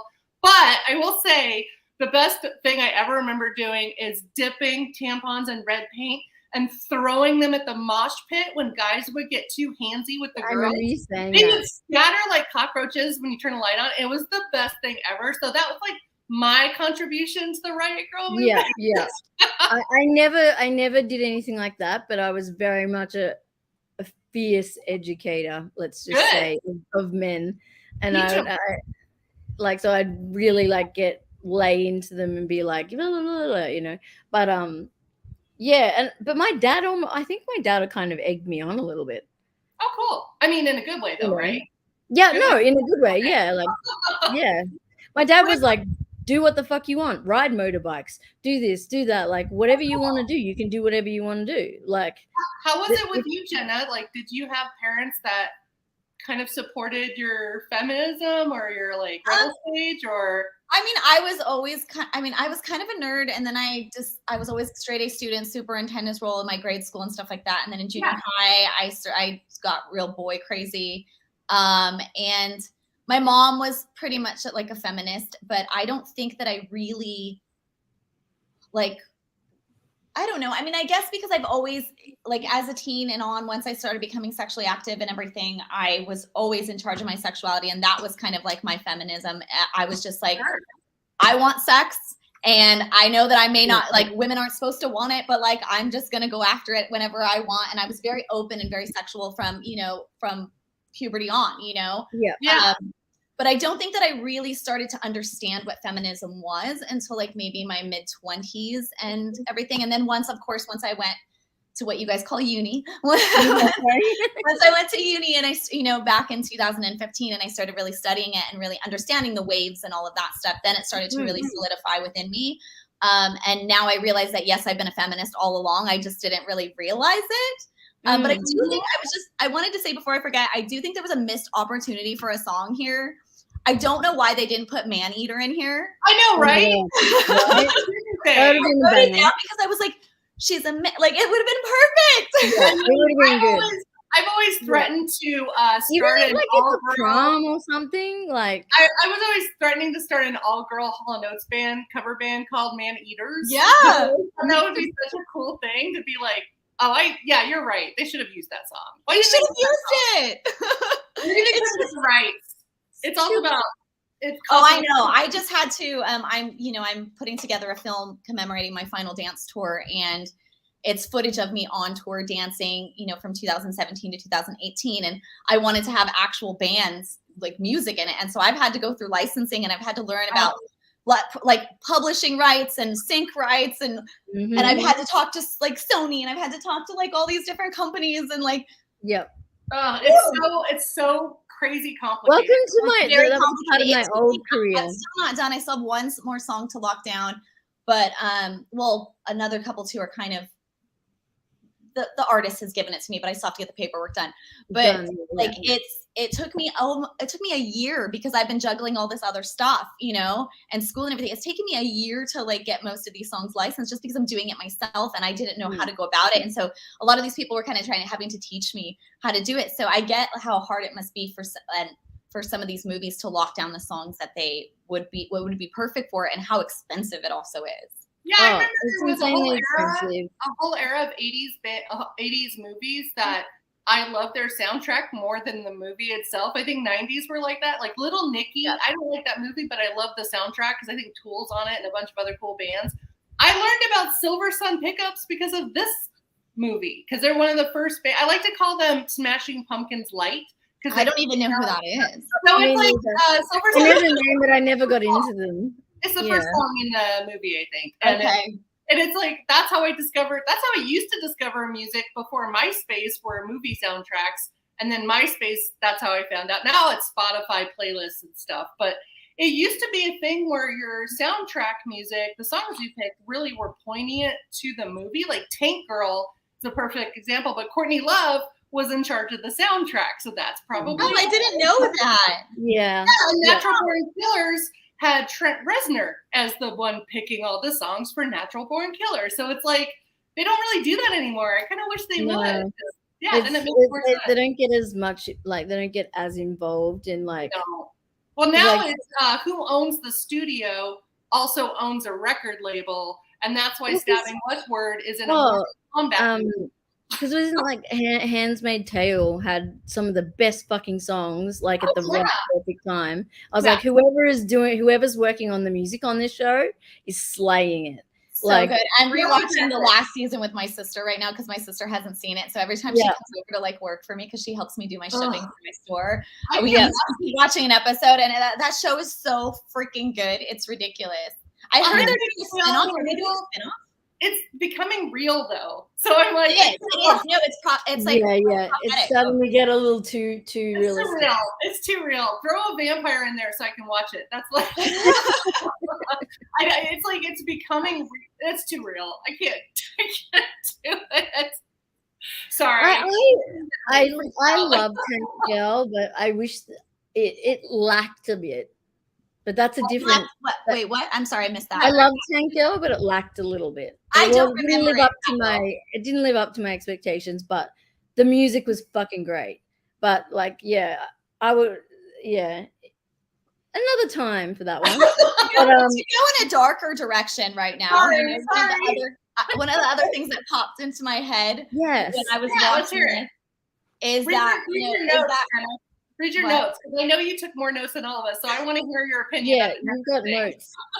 No, I just that's like kind of sad perspective of like, well, you know, the harm that women do to women, the harm that men do to women can really destroy them. And it just can literally ruin their life and derail everything. And I think that men have this kind of, how do I say it? They have this kind of like, not privilege, but they feel like they have this right that they don't even realize like what they're doing to women. And they feel like it's just like, we're just their property and they can just do whatever they want to us. Like there was no thought in that band, guys, in that band's idea of like, hey, this is a young teenage girl. Like they didn't care at all. They just cared about they're just an indie band and it's hard to make it as an indie band nowadays. I know, like, it made me laugh. Your damn talent, assholes. It would have been a totally different dynamic if it was an all-girl band that did it. Like it definitely, you know, it's also interesting that you say that because it's not like an anti-guy thing to say, but I think guys don't realize that women are born with a target on our backs the minute we are in public. 100%. So we always have to like look around the room for exits, watch what everyone's doing. Don't have headphones in when we're walking or jogging because you don't want someone to come up behind 100%. you. 100%. I took a walk the other day, like near my house, and I made sure I only had one earplug because I could hear if someone was coming up behind me or something like that. I don't think guys get it till they have daughters. Honestly. Yeah, right.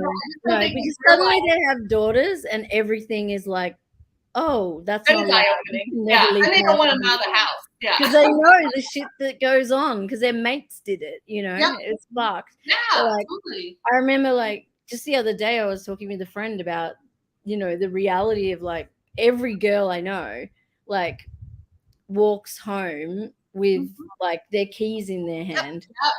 Every time I walk to my car late at night or anything, I've got my keys between my fingers. And always, it's like, call me when you get home. Call me when you get home. I do that to all my friends. I always say, call me. And also, I always have some array of weapons. So, like, I have bear spray, which is pepper spray. I love that. A knife. I'm just like, no, 100%. I went hiking with a guy friend the other day, and I still brought a knife with me because every time I go hiking, I have a knife just in case. It's a sad state of affairs. It's really. I have knives all over my apartment. You know, so if anyone comes in, I have a weapon in every area of my apartment. Yeah. And I don't think that guys understand that because they feel like they can just walk for the majority. That is. You know, cisgendered, you know, especially white males. I'm sorry to say that, guys, but they can just walk through life like without a care, not worrying that they're going to get, you know, something and that their whole life is going to change because of it, you know, because they can jog through a park at night. They can jog at night. Like, that's the thing that I always like. Every time I see a movie where a woman is jogging at night, I'm like, girl. Yeah, what are you doing? I'm like, what are you jogging at night for? Like, what planet did you wake up on? Like, no. Like, don't do it. Like, don't do it. Like, it's like the risk is so high. Don't do it. Like, I know that there's this whole movement of like, do it anyway because you should be able to, but no. It's not worth your death. There's a great book series. It's not worth it. Like, there's a great book and TV series called Dietland, and it talks about women as targets. And it's not a big spoiler, but what happens in the book is basically a bunch of women get together and just murder dudes for being rapists and televise it live on like Facebook Live. Wow. Yeah. And then they start making demands. I think they kidnap some guy who's like the editor-in-chief of some fashion mag, and they say they're going to kill them unless there's a moratorium, a curfew for dudes, so women can go out at night and not worry about their safety. So no, guys have to be curfewed, not women. And it's such a great flip of what would be great if it happened in real life. I mean, not the murder, but, and that, you know, there's like an unaware, like men can be very unaware of the privileges that they hold. You know, where I just did a theory class and we were talking about how there's just unspoken things that men can do, and they don't realize it because they're so accustomed to it, and it's just their life. They can't even recognize the way that they're privileged. You know, they can't even recognize the things that they can do that women have to think and plan out and meticulously like be aware of at all times. You know, and I really wish that white guys too. I mean, I think there's also something to be said of when you're a person of color or you're part of the 100%. That's like it throws out the window. So I always say it's like white guy privilege. That's white straight guy privilege. the reading that I'm thinking of that we read last quarter, which I actually read in my undergrad as well, is Unpacking the Invisible Knapsack by Peggy McIntosh. It's so good. And I remember when I read it in my undergrad, I was like, man, I really, really want like a men to understand this. And I actually sent it to my lover at the time, my partner at the time, and he just dismissed it and was just like, I can't even read this because the copy that I sent him had typos in it. And he was just like, there's just too many typos. Oh my God. What? And I was just like, I'm trying to make you understand like what it's like to be a woman and make you understand the ways that you have benefits in your life that are just given without any, you know, just because of the way you were born. And he was just so dismissive. And I was like, all right. That's kind of telling. That's a little telling of how that guy 100%. If you I was talking about message, it's not good. Wait, I'm winking at Jenna. Yeah, you know who I'm talking about. Yeah. Do you know who it is? Am I the only one? No, we can't say, but we can't talk about it. We don't. Yeah. Wait, what does Renee know? What? How does Renee know who it is? Because same circles. Same circles. Okay. Yeah. Anyways, but I think that, you know, that's something to be said about this movie is that, you know, that was kind of an obvious thing to me, how these guys just take everything for granted, and they view Jennifer as just like an object that's just to be used for their own benefit, rather than an actual person. That's also a musician thing. It is. Like it is a musician thing, but it's a general society thing as well. It is. I'm just saying in this movie. It's a musician It's like thing. What we call band.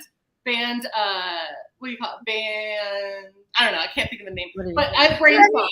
Even the moment, what was it? Even the moment when Chip rubbed me the wrong way. When he said to her about her jeans, I was like, "Fuck you! She can wear her jeans out of I remember what he said. It's like, well, sorry, but no, you can't. Wait! I can't hear y'all because you're talking at the same time. Aggro. No, I just mean like when Chip has a go at her when she's going out with Jennifer, and he's like all like, you know, about how she's dressed, and it's like, no, fuck you. You don't own her. You can't dictate what she wears. Can I say what it is now? So we don't talk over each other. He calls it front butt. Yeah, front butt. Yeah, I can see front butt.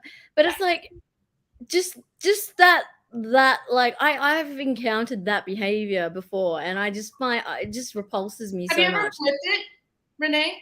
So when a guy says that, flip it and go, you know what? You look really slutty in those Vans. You look really slutty in that shirt. Yeah. Another thing that I've learned in my studies the last couple of years is that when somebody makes a very sexist joke or a very like improper comment, you just say, like, especially if it's a joke, you say, I don't get it. What's so funny about that? Can you explain that to me? And then you put them on the spot and they're like, oh, like if it's sexist or if it's racist. But like, yeah, that like was another thing that I was like, you know, it's disguised as he's a nice guy, he's Chip, he's all lovely, nice, nerdy, but he's still a shithead. He's still a shithead. Yeah, like, I mean, I thought the scene where he's having sex with Needy and like she's having like this vision or whatever. She's realized because she's obviously very psychically connected to Jennifer because she's Jennifer, throughout the movie, she like knows, she has this intuition, you know, and that's also very feminist about the movie is about the woman's intuition and the connection, the sister connection that she has with her. But she's like, realizing stuff about, you know, about what Jennifer's doing, and she's having sex with Chip, and he like thinks it's him and that he's so big, and like, and she's just like actually like the worst sex scene ever. I'm like, dude, you're sucking ass. This is like so bad. But it's also kind of representative about how like teen guys are so unaware of what's actually going on in the girl's head when they're having sex. They're just so full of like, oh my God, I'm getting it. And like, ooh, this is my penis. And I'm like inside her that he's like completely disconnected with the fact that she's like upset. She's not enjoying it. She's actually upset. She's like she's starting to cry. Like on another plane. And he's just like, I'm just like trying to go here like a freight train with my little penis that's going to blow in a minute. I like had posters on the ceiling in my dorm above my bed, so I'd have something to look at when I got bored. But I do love the fact that later in the movie or something, he says something about how it was like 4 minutes of sex, or somebody says he does say that, yeah. And I'm like, well, I wouldn't even call it sex. It was just you lying on top going. Also, teenage sex is so awkward. Like, teenage sex is like, I remember taking some guy's flower, I guess. I don't believe in guy virginity, but I did it. Virginity anyways, on either, no matter what gender it is, it's a social construct. It's not. So I just remember how bad teen sex was. And I just kept thinking to myself, maybe I'm asexual. Like, maybe is this it? Like, I just remember going, wait, is this it? This is boring. And it's just teenage sex is going to be bad. So I think it did a good job in the movie. I guess that's probably why I was like a late bloomer. So I didn't have sex until I was like nearly 19. Oh no, we had to and so I had great sex from the get-go. So I never experienced shitty sex, and I was always very much in command. I'm the boss. I usually pick You're top. Yeah, I usually pick like, you know, broody kind of dudes who are like, you know, like that I you know can kind of control. I used to say I don't like to have sex with anybody unless I could throw them, and then I'll have sex with them. Like, not physically throw them, actually throw them. Yeah. Like, you know, fragile boys, like fragile men. I'm really in, like, God, it's the God. I love them. Oh, skinny, nervous, awkward, shy, broody, arty, musicy. Yep, send them my way. Yeah. So I like the broody and like the creative and like the kind of like troubled, like kind of like dark kind of guy. But I do tend to like guys who are quite muscular and really. Oh, Can I yeah. tell you something weird? I'm not really a muscular person, but there's a few people I would break that rule for. So there's like, a study. And depends. Like, yeah, the last person I was seeing was muscular, but also a musician. And but yeah, he was no like more. I know, I can't. I know, I'm the same way. I've dated countless, like, well, not countless, but I have a history of dating musicians. So yeah. Musicians, actors, and models. That's like it's always musicians, actors, musicians, artists, skateboarders. Yeah. When I gave up musicians, that's why I'm single at 42, guys. It's okay. I'm there with you. I'm fucking 50. What are you guys whining about? I'm 50. How do you think? And in LA, I'm 50 in LA. I might as well be invisible. Like, are you kidding me? I'm actually the youngest here. I'm never the youngest anymore. A lot of my friends now. A lot of my friend group lately has been a lot younger than me. So it's you're totally. You're the young. You're the young. By like a year. Hey, I'm giving you kudos. You're the young guy. I felt really weird hitting on goth girls in their 20s at my witch supply store last week. So yeah. So anyway, there's that. I want to go to your supply store with you. Come with me. It's in NoHo. It's called Green Man. It's like the best. It's not like Psychic Eye, which is over in Sherman Oaks and Burbank. I've only been to like House of Intuition and Spellbound Sky are kind of my places. I love Spellbound Sky. LA has a lot of witchy places. Even I know that one, and I'm not there. So I wanted to have a great Instagram. That's why. I wanted to tell you there was a study done that, and I don't know if this is still legit. It was a scientific study, so scientists were involved. That really, Bonnie, really, scientists involved in a scientific. I'm sorry. Okay.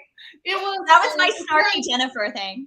if you're on the pill, if you're on birth control pill, you are accustomed to being attracted to a certain type of guy. Yes. And then when you go off, it's actually it's the opposite. So the only time I had lumberjack lust is what I call it, or butch Weird. Never is when I went off experienced the it. Yeah, when I went off the pill. And I was just like, I could have like had a long-term lumberjack relationship if I had just gotten off. I mean, no, they actually say, and that's why, I feel bad for people. I've never experienced it, but maybe menopause it'll change. Oh yeah, that menopause screws everything up. Take it like from I like silver foxes, like, I'm down with that. Like, I love Mad Nicholson. I love like Harrison Ford. Like, yeah, I saw your there's a lot of old guys I like who are not skinny and broody and who are quite up themselves. Well, Harrison Ford is and grumpy. like Josh Brolin and like Chris Christopherson. Oh yeah, be careful of him. I would say no, it's just, I love his dad. Yeah.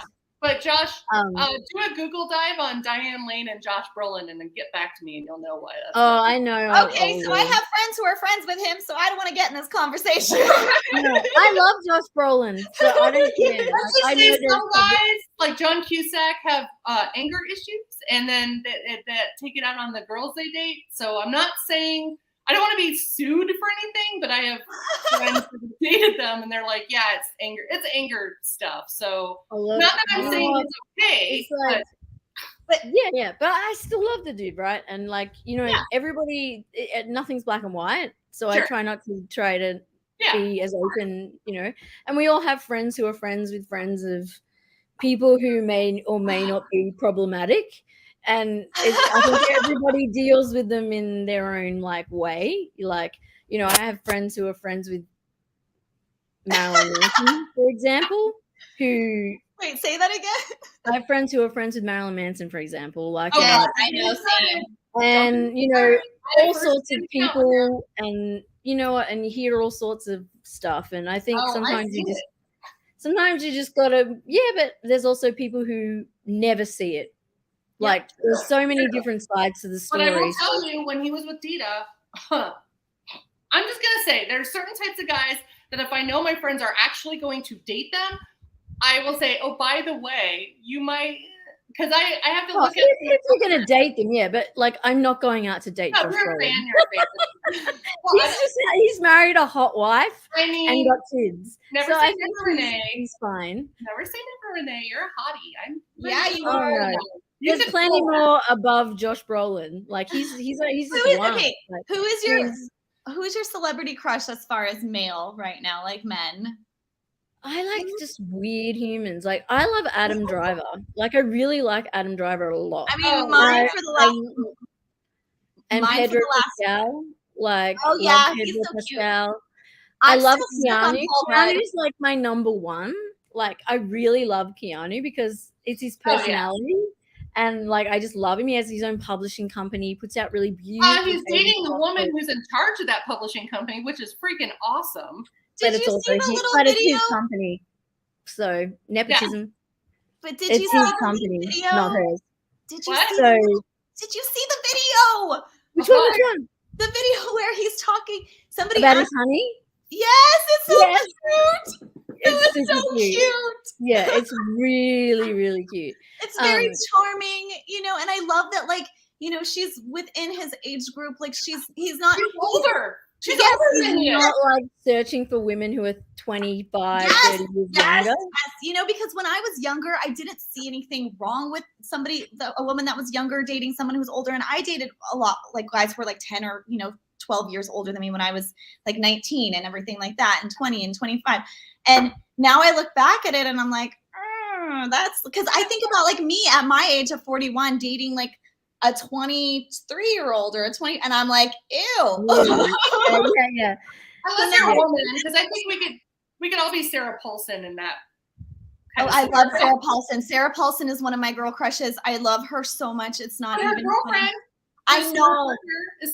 I think that once you get to a certain age, once you're like 30, 35 and up, the age difference isn't that big of a deal because your brain is actually fully developed. But your brain doesn't fully develop until you're 25. So when I see men who are like 51 and they're like, oh yeah, that's not good. Impregnating 23-year-old girl, I'm just like, no. Not cool. No, cool. it's not cool. I don't date anyone I could have given birth to. That's my rule. Exactly. Like, no, it's predatory and it's creepy now. Yeah, you it's know, weird. but And then I have but musician I love crushes back like to we all Keanu. do. Back to Keanu. I love the fact that he's dating a woman who is around him because he's a huge celebrity. He could get all the like young hot, you know, He could 20 be getting all those things, yeah, and he doesn't want it. I love that. I look at like Leonardo DiCaprio and I'm just like, Oh, he gives me Keanu's had a really tragic love life though, because like the woman he was engaged to who was pregnant was Marilyn Manson's assistant, and she died in a car wreck when she was on drugs from the Marilyn Manson party. And so for a long time he didn't date because his true love died tragically. And then eventually, and also he's a very private person. So it's like he just doesn't go arm in arm with whoever. He just seems so nice. Like also like Paul Rudd. He lives modestly and he gives a lot away. He's in Australia a lot filming, and he always gives money away to all of the studio people who work on effects and do all that sort of stuff. Yeah, he's cool. And like just gives away, like, and he has his motorbike company, he has a publishing company. He actually writes books and they're very good. And he also does photography. He's like gives money away under a falsified name to cancer hospitals for children. He's just like the best thing in the world. Like a good person. He's and that's what attracts people. I like that Jennifer's body has turned into a Keanu Stan account now. Wait, what? I love that we went from Jennifer's body to sorry, fan club all of a sudden. We totally went to Keanu. Oopsie. Okay. Why isn't he in Jennifer's body? He should be in this movie. That would have been great. So bringing it back to Jennifer's body, yes, do you think that there should be a sequel to this or a remake? Because I don't think there should be a remake, but I think the possibility of a sequel might be intriguing if it was done right. I don't know. If it was all women, I would have loved it if it was an all-girl story or gender flip it. But I don't know. It was just a thought I had because so many movies, so many scary movies or horror movies or whatever, they always have like, even with like Scream. I just went to the movies with a friend of mine and saw Scream 6. There's always like these sequels that they keep making, and they didn't do it with this. They've never done it. They've just kind of left it alone. They left a gap so they could do it. So there's a musical. There's a musical. I just hope that they don't remake it because I'm really tired of people remaking it. I don't want to see a remake, but like it'd be good to like. I wouldn't mind knowing what Needy's up to these days. Yeah, me too. Make them adults. Yeah, because she busted out. She went and she killed the man. Now where is she? Yeah, what happened? And she's got like part of demonic powers because she got bit but survived. So like. Yeah, has she become? Is she becoming like a superhero? Yeah, she's got the full demonic powers, so she can be like kicking some ass. Yeah, I'm on board. I'm on board for sequel. Then I'm on board for that. 100%. So that I'd be interested in seeing, like, in seeing something. If it was done by the same people. Yeah, if it was done well, like Renee, remember when we're doing the whole thing about Carrie, and I'm like, you guys know there's a Carrie too, right? Yeah, I know. Yeah. So bad.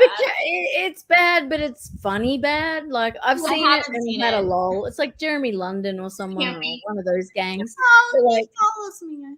Yeah. Yeah. He's like it's a daggy movie, but it's like when there's some of those movies that I like to watch. I'm like, I'll watch it. What? But the remake Carries, they're horrendous. They're just disgusting. They're just horrendous.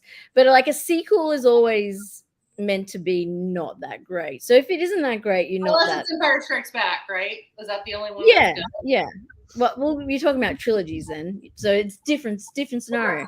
But I'm having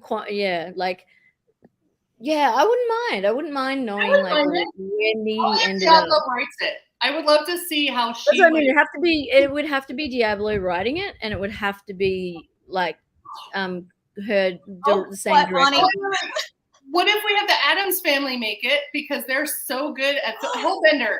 Hellbender does Jennifer's body. Are you kidding? That would just come on, that'd be great. That would be awesome. I'm gonna tell her. Do you know that it would be my dream to be in a movie for them? I would. Well, I've been stalking them on Instagram. Like I know their stuff is so good. They're so good. When we had her on here, I was so, because I just watched it, I was so starstruck I could barely even talk. I was so like nervous. I think I'm gonna have Toby and Lulu come on for the next one.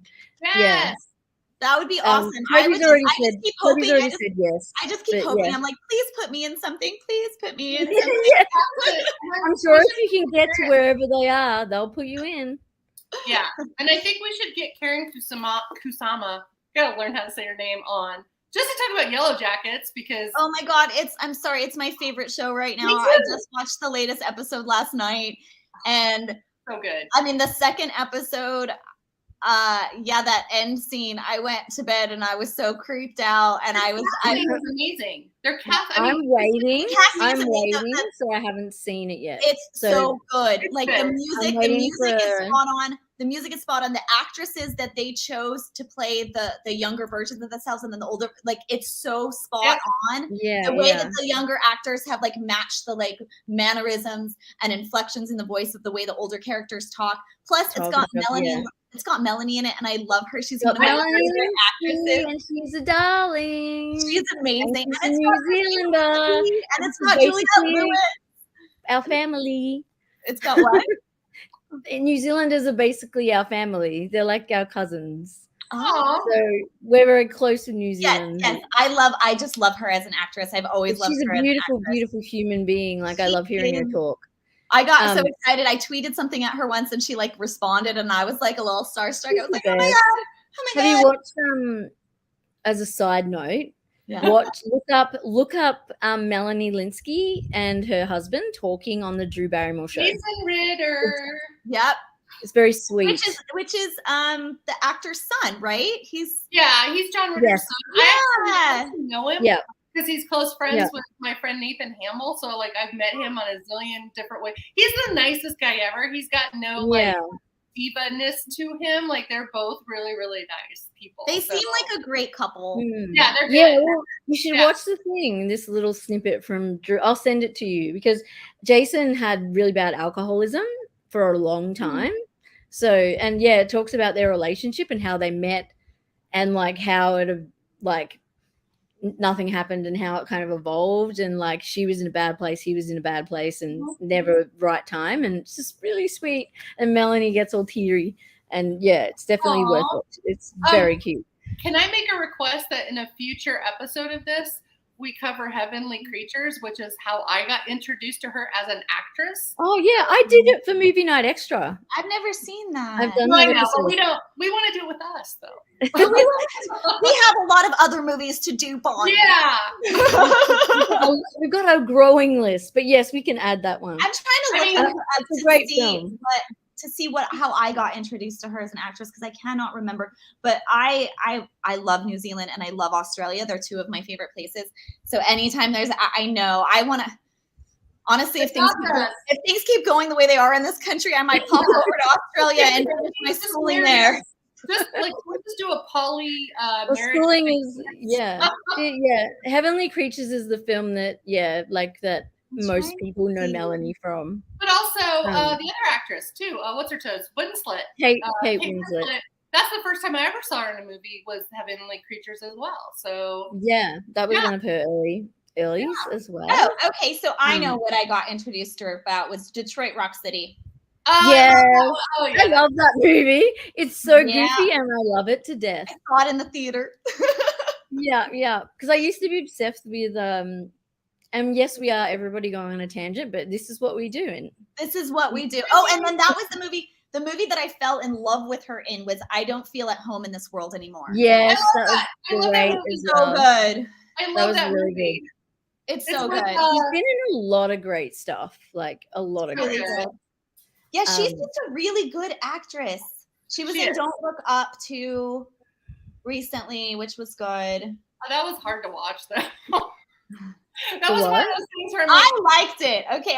Also, speaking of things that I realized this yesterday. You like disaster movies? What? You like end of the world movies best? I know. I tend to like, same with my music. I tend to like things that are kind of depressing and sad. It's just kind of So do I. who I am. I love watching a good cry. There's a show that came out on Apple TV Plus, and I watched all 5 episodes. What did you say it's on Apple Plus? There's a show that came out on Apple TV Plus, and it was pretty big budget, and it just recently came out. I watched all 5 episodes over the last few days, and I loved it. Hold on, I'm going to tell you in a second. I loved it so much, but then I looked online and everybody hated it. And then I started to realize that a lot of the things that I love, the general population doesn't like. The show is called Extrapolations, and it's about like climate change and what it does to people. And I'm very, I just went vegan about, I've been on and off vegan vegetarian now for the last like year and a half. And I'm trying really hard to be completely vegan. And a lot of that is for environmental reasons. So and I'm getting really aware of this stuff. As I get older, I start to really worry about like what's going on with the planet. I drive an electric car. I have solar panels on my house. Like I'm very, aware of that kind of stuff. So for me, that show was really like, I cried at a couple points, where they're talking about the animals all dying and I'm like crying. And then I look online and everybody hated it. People hate it because they don't want to change. People don't want to change because it's expensive to change and they don't want to even continue. It was the same with Don't Look Up. A lot of people hated it and I really liked it. I will tell you, I like the media moments because I know if this happened in real life, the Today Show or something, or The View would turn it into like this lighthearted thing and the scientists are like, no, we're all going to die. Like Whoopi Goldberg would be like, well, now I don't have to be on a diet. And then there would be oh, God. I know that was accurate. That's very accurate. Also, we did not touch at all about the movie. Back to Jennifer's body. Yes. Back to Jennifer's body, please. Yes. 2 hours later. We didn't really discuss the aesthetic of it. Like how the filmography of it, like how it was shot, which I thought was really well done, especially since it's old. Like I was watching it and I was like, this is like really well shot and like just the lighting and everything was very well done. And I feel like for some reason I thought, I guess because it's a little bit of an older movie, when I turned it on, I was like, oh, this is still like up to par with today's kind of like looks and aesthetics. And I really like the nighttime shooting. I like the nighttime shooting a lot. And I love the scene, like, when they're fighting in the big pool. Me too.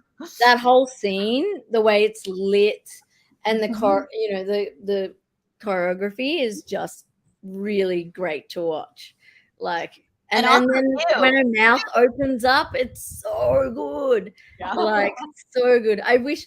Maybe one thing I kind of wished is we had a little more of that, like, succubusy mouth opening a bit more, maybe.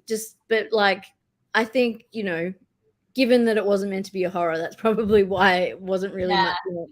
But it really worked well in that scene when it was like, and you were like, whoa, she's full on, like, whoa, Also, the library has an occult section. I love that. Yeah. Of course it had the books that she needed with all the information. We used to call that on how to do it. We had that section and it was called New Age because they didn't want to call it occult and satanic, at least at our school. And I changed the thing that said New Age and I did a label maker and I made a different label that said evidence. Oh, God. I also used to put witch books in the cooking section. Oh, I mean, troublemaker, you. I put the Bible in the fantasy section of Burton. See, that's funny. I'm down with that. I mean, you gotta have fun in a bookstore. That's a fun thing to do. Yeah. But like, I was gonna say that I'm just trying to think. There was a point that I was thinking of, and we were talking about the aesthetic, and then we were just so much of that, like, just the way that they would with the scenes with nature, the way the scenes with nature was shot were very ethereal, and like the lighting was very, a certain way. And then also the scenes where she's not feeling well versus the scenes where she's like, I'm great, like is very noticeable in like the lighting, but also just everything around her. Like it was just so, it was really evident, like in the scenery that yes, I something had agree. changed. That scene though, when they have the first dead body and a deer is eating it, I'm just gonna say, deer are not carnivores, but they will eat meat if they have low calcium levels. So I mean, and I didn't know that inherently. You are a wealth of random information. I looked it up. It's on Wikipedia. It's true. There's always someone who can pick something wrong in the film. I love Bonnie because she always has like the most random, amazing random facts. I know. I am the worst person to do the show with because I'm going to come up with stuff no one cares about. Yeah, it's okay. You always have all the great random facts that are like. I'm the one who was like instantly like, "Yo, the language is very problematic. There's so much problematic like stuff with what stuff that they say like they call the stereo like a ghetto blaster. Well, like, it's kind of racist. I've never used the word ghetto super blaster. Racist. They make a comment about a Chinese chick. Thai. Like, it smells like Thai food in here. Did you guys have sex? Yes, the Thai food. Oh, I wrote that down. Yeah, I don't know why she thought. I mean, does it smell like? No, it doesn't smell like that. Does it's fish. I mean, that's a common joke in Australia. Yeah, but it's like I have to not say ghetto, even though I live in a really bad part of LA. I just call it working class now instead of because also I'm white, so that. But again, like we were saying, when this film was made, this wasn't something that like people were actively going. I know, and it's interesting to me like how much it stuck out to me, and how back then when I watched it originally, it just completely went over my head. I didn't. That's what I was gonna say. You probably just didn't even like click. It's also high school. So high school isn't necessarily politically correct in general, but like, can you name a movie that was made recently that's based in high school that didn't have problematic language, or are we beyond that now? I don't know. I think we still have some that have problematic. Like there's still some stuff that's problematic. Right? It depends who you are and where you're coming from, and every decade.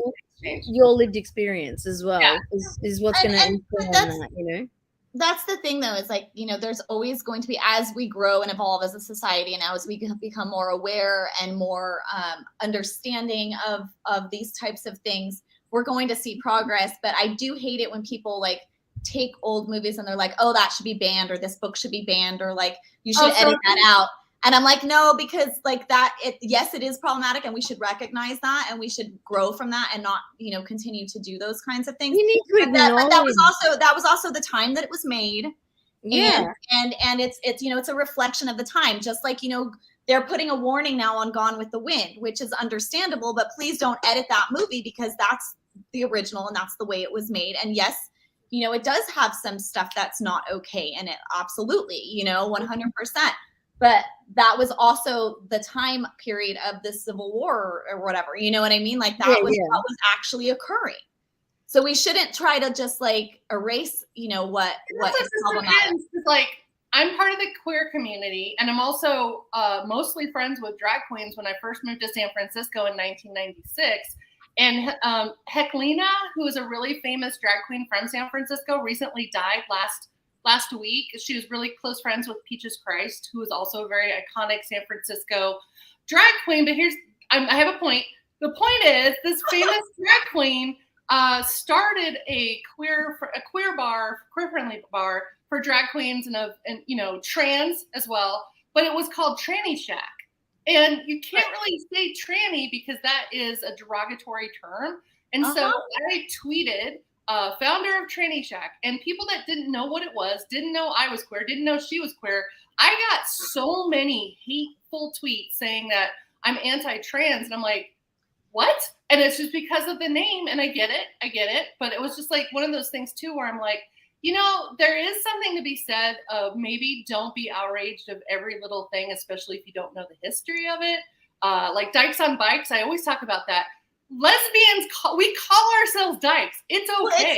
Well, it's the reclamation of the word and bringing it back to your own power, just like women have reclaimed the word slut by doing slut walk and stuff like that, or bitch, or how women will call each other, hey bitch, that kind of thing. And it's even like the word, the word queer. The word queer was very problematic in the past, and now it's very accepted by the community, you know, as a and when I had a lot of gay friends, we have call me a fag hag. Fag hag used to be fag hag is still a thing here. We still say fag hag. That's a word that there's two words that really irk me Like, still, and it's like, that F word. Say it, but they try not to, but they still know what that means. I mean, it's the chick who hangs around, like, you know, it's like it's the F. The F.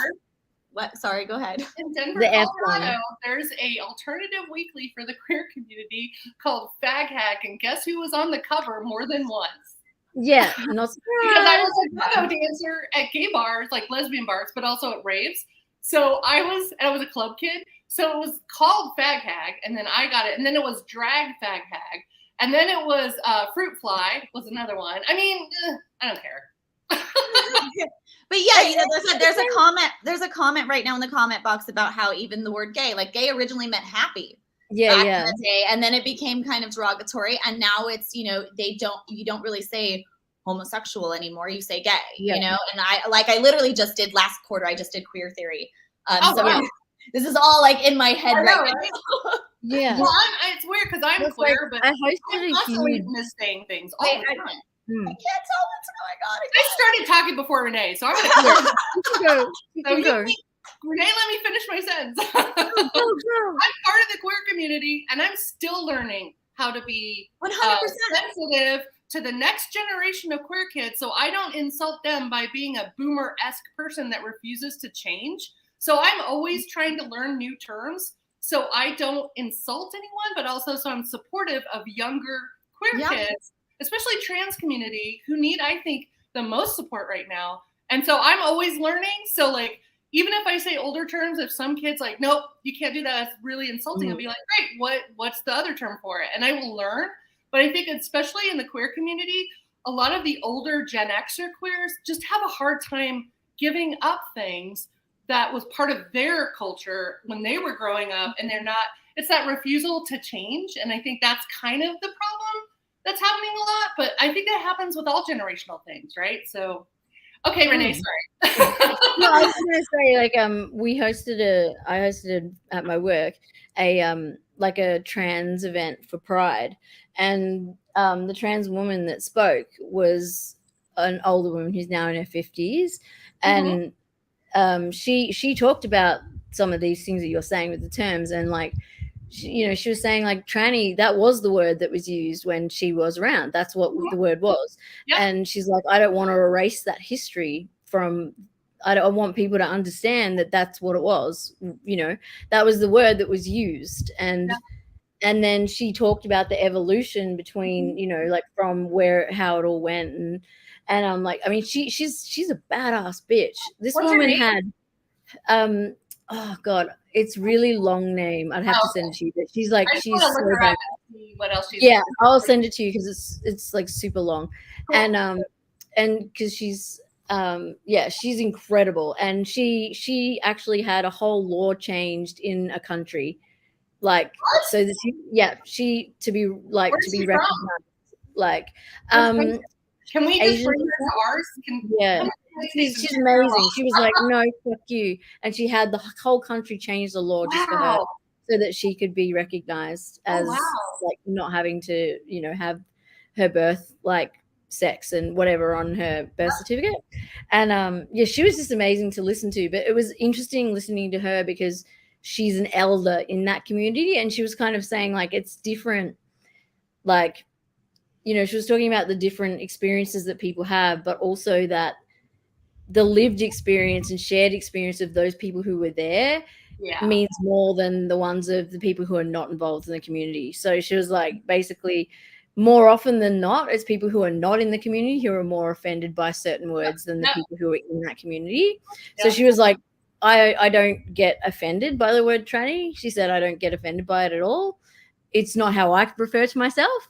Right. But I don't get offended by it, like, because at the time that I became a trans woman, that was the term that was used. So for her, you know, but she, you know, she talked about that evolution, and obviously with younger people now, it's a totally different thing, and there's so many different terms and spectrums and like, you know, all sorts of different things. But like a lot of these things are history things that you don't, you know, that we shouldn't erase and make them like not, you know, you can't say this anymore completely or mention it, because how do we learn and evolve from the things that we've done, you know? And it's the same with like, I've been doing a lot of work on like, obviously because I do a lot, I've just been like, I'm now a member of like the Victorian Mental Health Awareness Council. So I've just become a new member. And so one of the, like something that I've been working with like across and in the community and in my work is like talking about suicide. For example, committing suicide. We don't say committing. No, the reason why is because it was a crime, and that's why committed was the original word. Yes, I have had extensive training in suicide prevention. I worked at a suicide hotline here in Los Angeles. But a lot of people don't realize that, and so they use that word is incredibly not allowed and very, very triggering. But where it came from was because suicide was a crime. It was a legal crime. Still is. So that's why they used to say commit. Like, and also it's stating that you're committing to something, that you're like the language. The language about that. So literally when I would answer the phones at the crisis line that I worked at for a year, I had a list of questions that I would ask, and I would literally have to directly say, like, are you planning to kill yourself? Yeah. So you don't walk around it. You don't, you know, you have to go straight to the, asking somebody that is not going to make them do it. It's not going to put you have the idea in their head or anything like that. But what you were saying before about the woman that you met, I actually just joined an LGBTQ organization that I'm going to be doing volunteer work with here in LA. And we had a meeting, we had a training, and it was interesting because it was a training on like gender and all of these like pronouns and all of these types of things, you know. And I was, since this is what I study, it was all, you know, I already knew it. Like it was just like a review for me.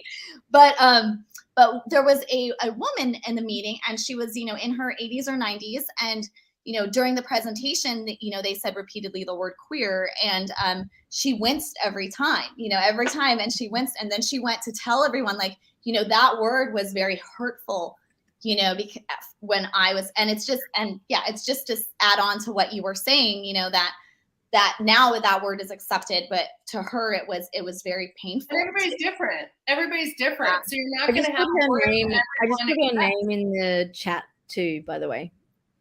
Oh, that is a long name. Yeah. Yeah. But we digress so much. so much. But you know, we've gone from queer but to sort of but dialing it back around. So let's dial back around. But yeah, like aesthetically wise, obviously in terms of cinematography and stuff, amazing. But also like the music, amazing, because I felt like aside from the shitty band, obviously, like, you know, I thought, I wonder if Courtney actually had anything to do with this, and she had nothing to do with it. She just licensed the songs. And she was friends with Diablo, though. She's been friends with Diablo Cody for a long time. I mean, I don't believe they're great friends, but I know they I would say Courtney's a hard person to be good friends with. I'm just putting it out there. Yeah, no, well, she's good friends with a lot of people that I know. Yeah. And I know her, so, you know, but she had a lot of close friends. I insulted her at CBGB's a long time ago. By accident, I was in the bathroom. First of all, I was in the bathroom at CBGB, so I deserve a gold star because that's a scary bathroom. And she came in and she asked me for a cigarette, and I said I really liked that she was like a really good Courtney Love lookalike. Oh, dude, no. Oh, and I didn't know it was her. And then I didn't know it was her. And then I got outside, and she was outside, and she was next to Kurt Cobain. I'm like, oh shit. Okay, I have a funny story that's kind of like this. I was at a concert a few years ago. I don't even remember. It was probably maybe like 4 or 5 years ago. I don't even remember what concert it was, but there was somebody, and he kept like pushing into me, and I kind of like, I was like, hey, like, you know, like, give me my space type thing, right? Yeah. And he turns around at me and goes, you know, you look like a wannabe Jenna Haze. Oh, and did you turn around and what did you say? What did you say? My mouth just dropped and I just started laughing. I was just I would have that would have been the best moment. I would have turned around and been like, well, that's because I am, bitch. I was dying. I just couldn't believe it. I just could not believe it. I was just like, really? Oh my God, I love that. That's my new favorite story ever. That is so good. That's a great story. Oh, that's how you know you made it. That's how you know you're famous. Is that people don't think you are who you are. You're just a cheap imitation. I totally forgot about that story until you said that, and now I'm just like, oh my gosh, it was so funny. Oh my God, that's so good. I love that. Wait, Renee, how do you know Courtney Love? Are you friends? Like good friends with her? I was introduced to her a long time ago by a really close friend of hers. Oh. Yeah. By my so you got in good. You got to know her. Nice. We were friends. We've been when Pinterest first started, we were besties and we share things with each other. And then back up. Yeah, Courtney Love has a Pinterest. Courtney Love has a Pinterest. She doesn't use it anymore. She doesn't use it anymore. Oh. But you missed the boat. It was when she still has it, but yeah, she doesn't use it all the time. I'm gonna find it. I'm gonna search for She used to send me loads of like clothes and things and cool like food life and things and stuff to share back you together. Just totally you flipped the narrative. So now I think Courtney's awesome just because she's friends with you. Yeah, she's so rad. And my friend worked for her for a couple of days and nearly burned her house down. Like putting a kettle on. No, like she put a kettle, electric kettle, like she's in the UK, and she put the kettle on the stove, my friend, and Courtney hired her through my friend, which is who introduced me to Courtney, and the house like caught on fire, and she got fired after like 2 days. Bless her. Literally got fired. Fired. Yes, fired. She set her house on fire. Fire. But yes, Patty's amazing, Conan, and so is Patty's brother, Larry. I only have one Courtney Love story. I only have one Courtney Love story, and it was a few years ago before the pandemic. I don't know. After the pandemic, all the years run into each other in my brain, and I'm like, what year was that? But yeah, I'm friends with Questlove, and he was DJing at a party in LA, like on the rooftop of a hotel or a building. I don't remember where it was, but she was playing, and it was like such a small thing, and I was like, teenage me was like so excited because she played all the songs from my favorite album of, her best album. Yeah. And I got so excited, and I was just, I don't know, I was just stoked because it was just such like a small private party kind of thing that she was playing for. That's awesome. And it was just really awesome. Yeah, I was like too young and not allowed because I lived so far away, so I didn't get to see them in the heyday. But yeah, Courtney hooked me up with really good balcony seats to see her play when she came to Australia. Aww. So and we dropped off a little thing for her, and but she did a mixtape for my website, and like I said, I only need 12 to 14 songs, and she was texting me like she was up to like 28, 29, 30. She was still going. I was just like, I don't care. It's Courtney Love. I'll post whatever you give me. The fact that she's texting you just turns you into a goddess to me. Well, not texted, sorry. Yeah, right? Facebook messaging. She has private Facebook. Still cool. Yeah. Still awesome.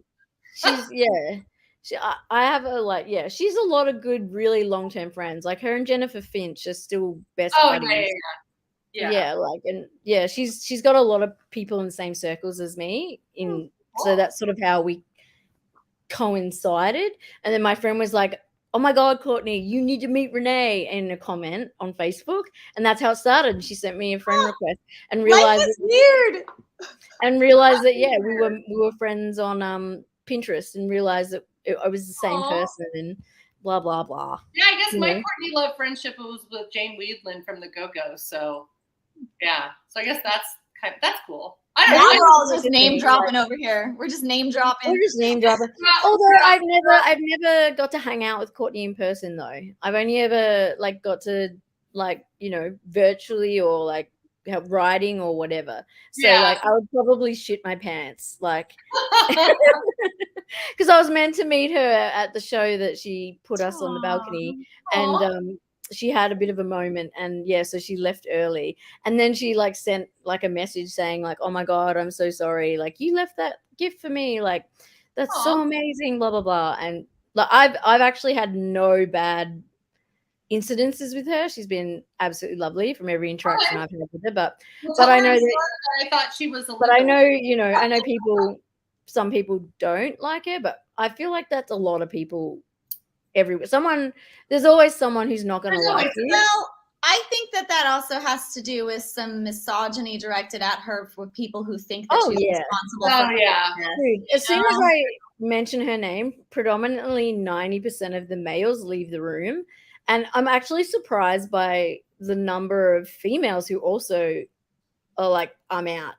Like Yeah. a lot of females don't like her, and it really weirds me out. I'm like, why? And they're just like, oh, I just never. Maybe it's like me, where I just had like a misconception of how she was. I know because- more about her music. Because how I and met her, stuff. but how I Like- interacted with her for the first time was so awkward.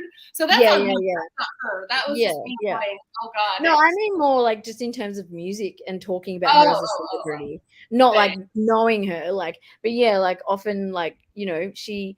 Yeah, like a lot of women don't like her, but they'll be like, "Oh, I love blah blah blah from Garbage," and I love blah blah. But a lot of women just don't like Courtney at all. Like, I mean, I love her music.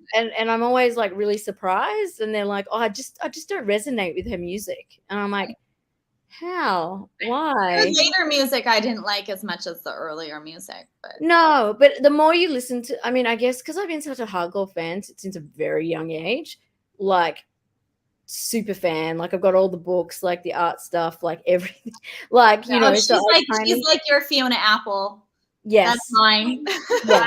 That's my exactly, 90s queen. That's my, exactly who she is. my And 90s like, queen is Fiona. So. like so I've like read her mother's book about her, and like I know everything. both her parents I know so psychologists? many facts that are Were both- ridiculous. Was both Courtney Love's parents psychologists, or just one of them?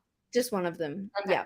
But she also lived in Oh, that's interesting. yeah. She also lived in Tasmania in She Australia. was also obsessed with Nancy Spungen, like I was at the same time. So like I purposely got When she Nancy was living in England. I purposely got Nancy Spungen's dorm room. Like I specifically asked to have that for my dorm because we were going to the same. We went. I mean, not the same time. I'm not that old, but like at the same college.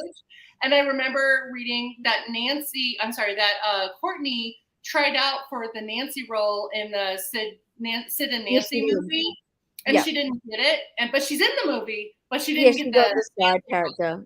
Yeah. Yeah. Anyway. Yeah. Fun trivia. Yeah. That was her England years when she lived over there, because she's got an insanely high IQ, and like it's through the roof, her IQ. And yeah, so she spent a lot of time in special schools for like talented people.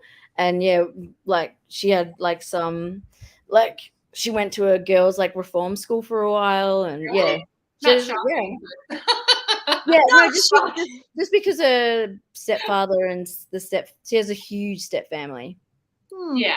A massive step family, and they didn't quite get along, and like fathers came and went, and like she was really close with one of the stepfathers, and when he left, another one came, and that one didn't really like her so much. So random question, since you know so much, didn't she have like beef with Madonna? It was she didn't. She had funny beef, like not serious beef. Okay. She actually thinks she's like iconic.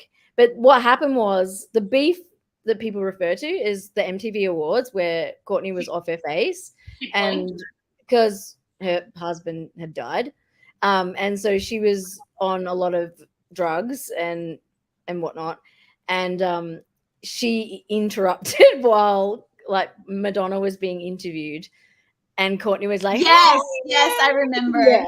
Yeah, and but she actually doesn't have a beef with Madonna at all. Oh, and Madonna would have done that if the tables were turned.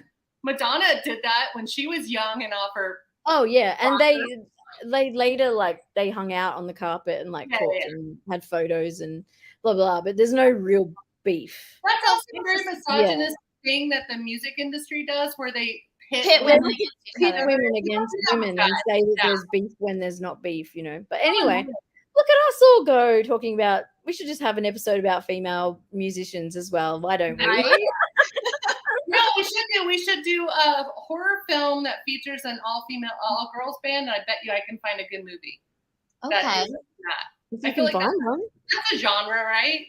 All girl band horror film. I don't know if I've We'll seen make it. one Let's just all make it. girl. Let's Yeah, make it. let's make our own one. Good answer. Make our own one. But anyway, You're the writer. I'm the director. I know we threatened to all make a movie. Renee can plan the whole thing because she's got all the connections. yeah. Let's do it.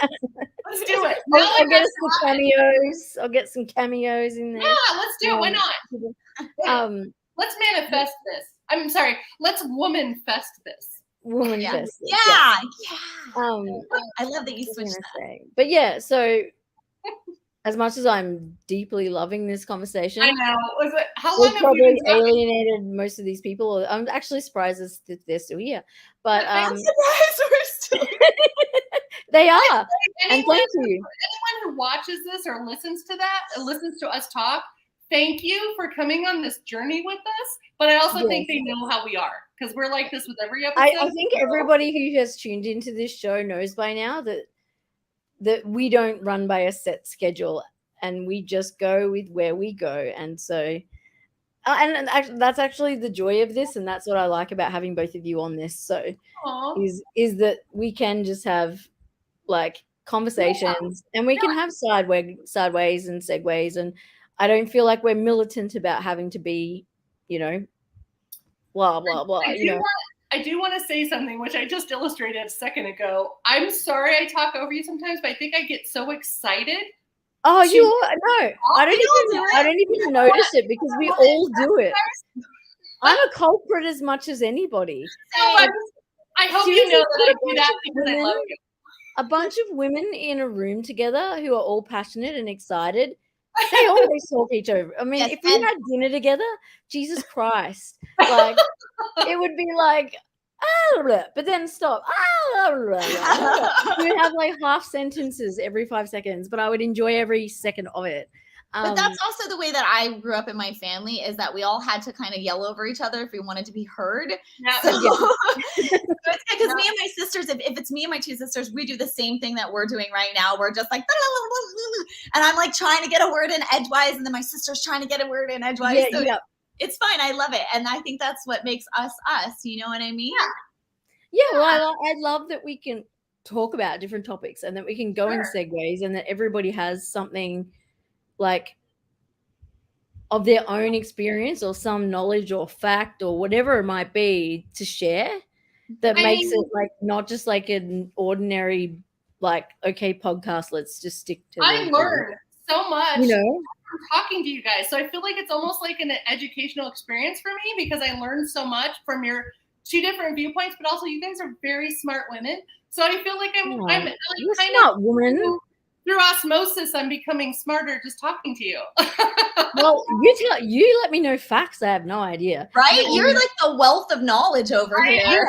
I'm the nerdy. Jenna reminds me like of things that I've forgotten about long ago because I studied psychology so long ago. So, and like, I'm like, oh, yeah, that's right. And like, so I get like reignited by things and then I go and like, look things up later and stuff. I'm just a weird kid that knows weird shit. I've always been that way, but I've always been the annoying person. I know too much about celebrities, and I'm often like, I can't help myself.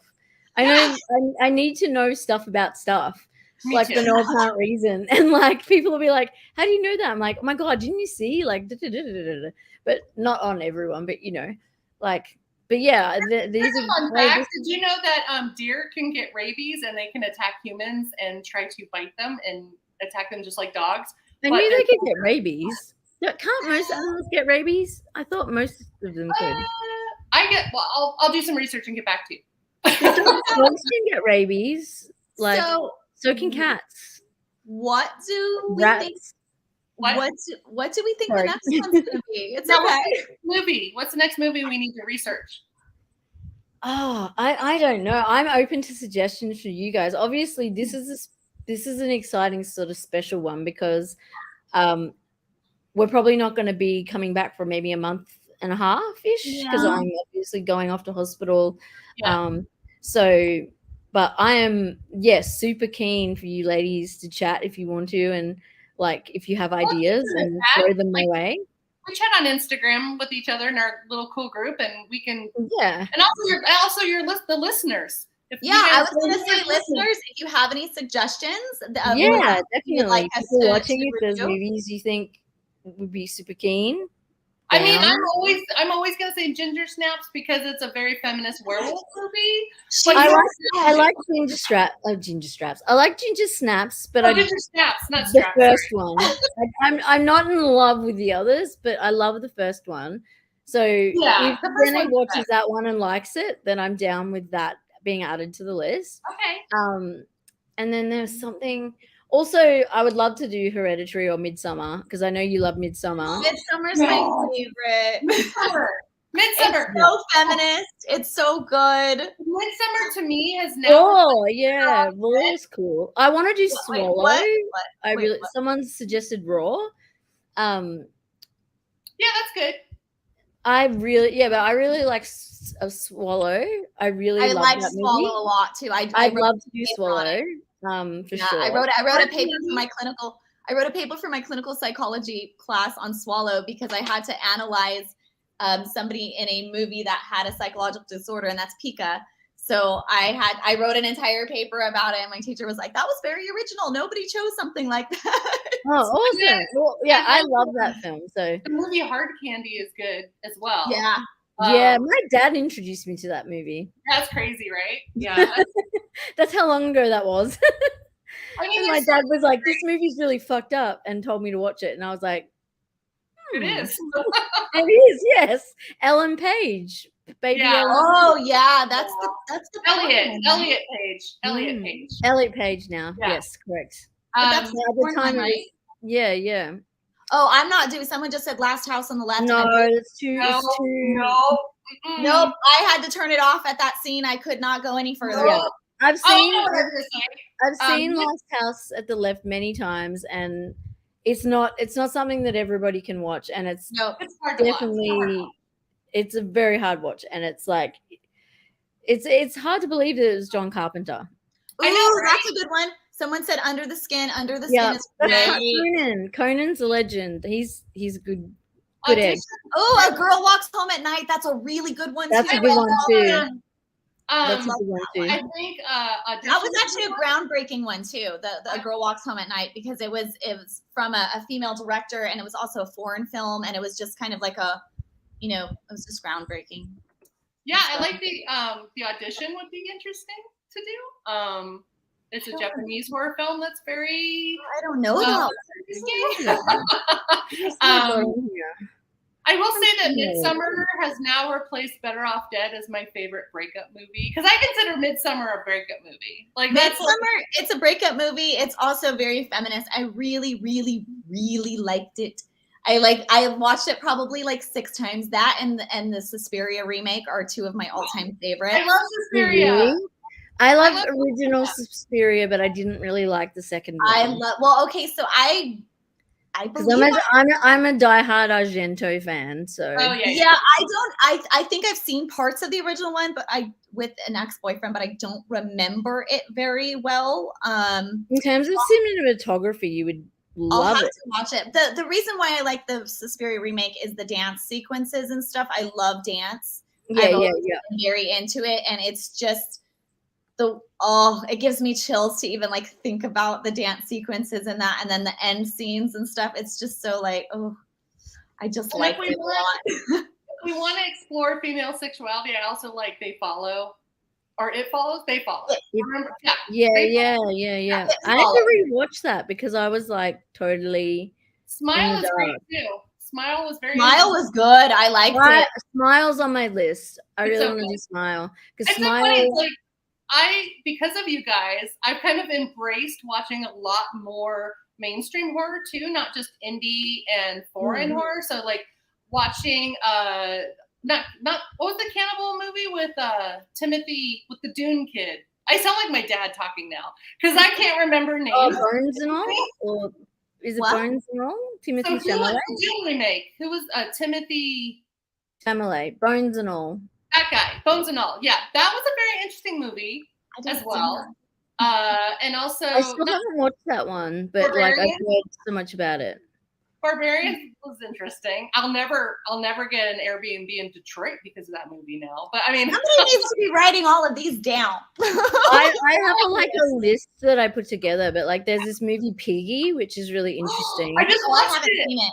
I just watched Yeah. that movie, and I have like fan fiction already written because I have a better ending. I love that movie though; it was so good. Oh Also, my god! I really like even Get Out is still one of my favorites. Get Out's like, great.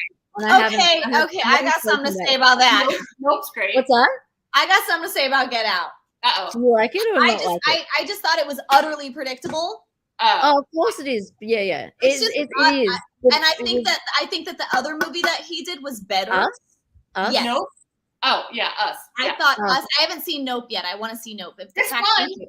I liked Nope because I was just there, so I was just near where they filmed Yeah, it. Nope's like a Thank you for sci-fi reminding me kind of of. that. Thank you for reminding me of that movie. But I liked Us better than I liked Get Out because Get Out, I just felt was very predictable. I called it from the very beginning. I was like, oh, this is some racist bullshit going on. Like, Yeah, but it was meant. Yeah, but it was meant to be like it was supposed to be very predictable. That was the whole I don't point. like predictabilities. I like movies that No, make me go, no. But it was like it was his way of basically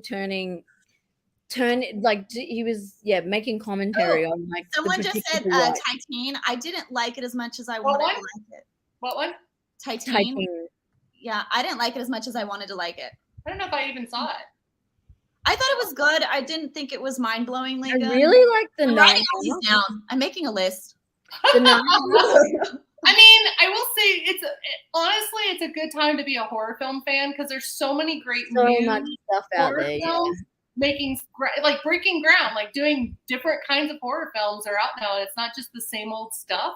But there's so many there's so many great ones to choose from.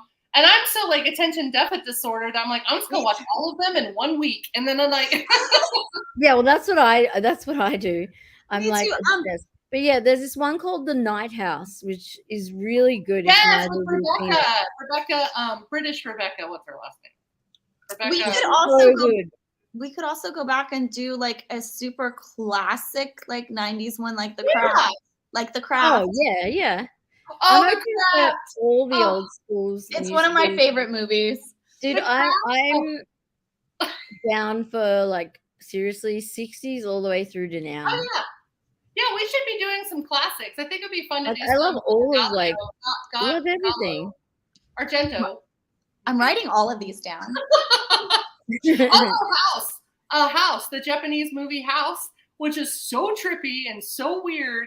And it's a girl that spends the summer with her aunt in a haunted house, but it's a Japanese.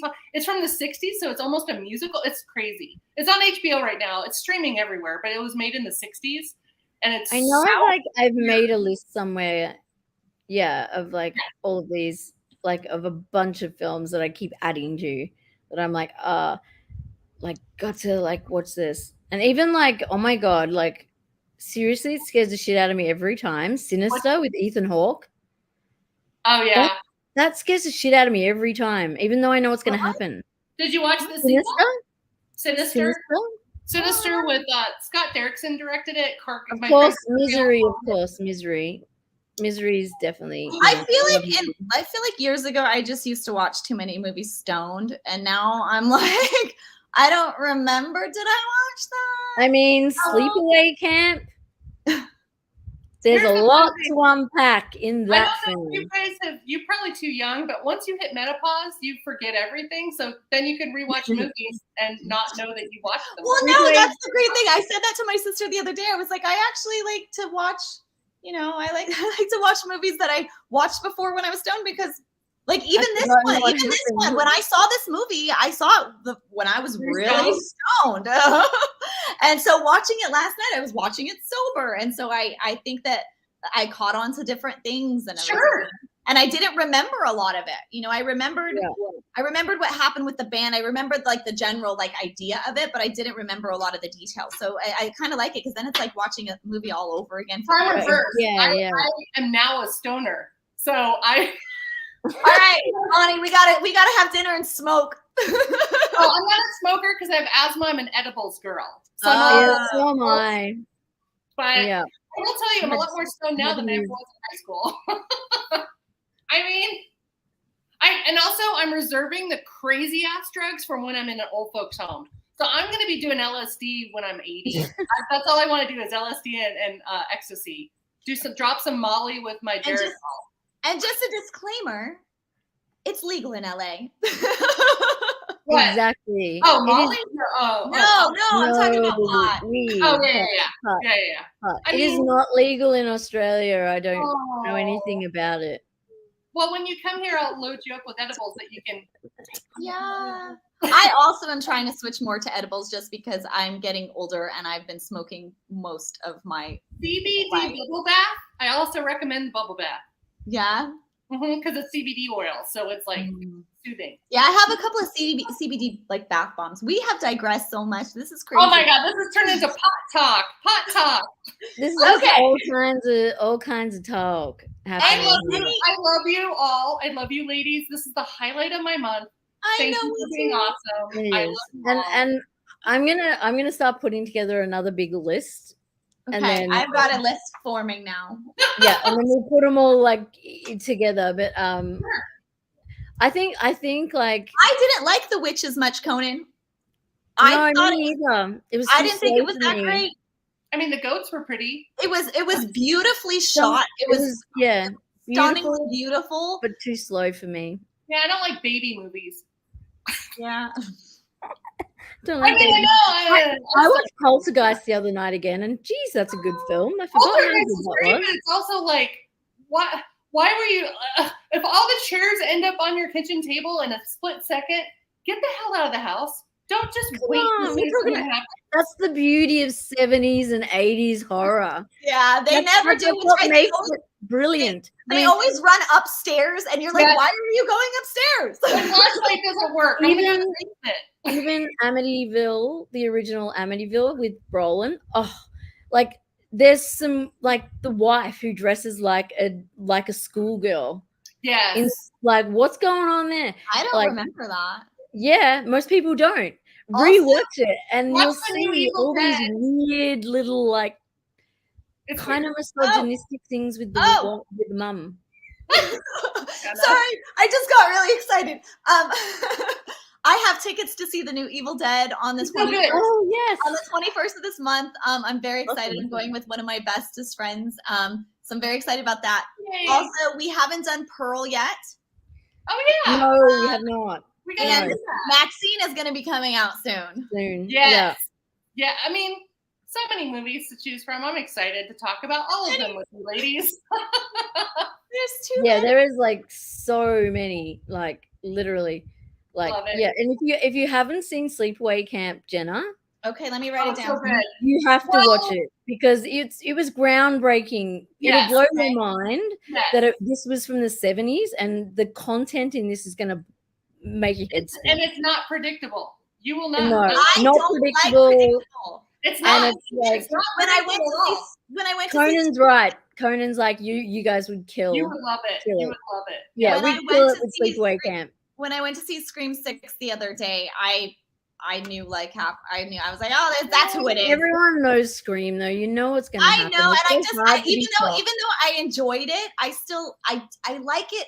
I usually figure out who it is or what's going on before, and so if a movie can make it so I don't know what's happening, like, or I don't predict the outcome or anything like that, that always makes me be like, fuck yes, because that's the best feeling when you watch something. It is when you're surprised.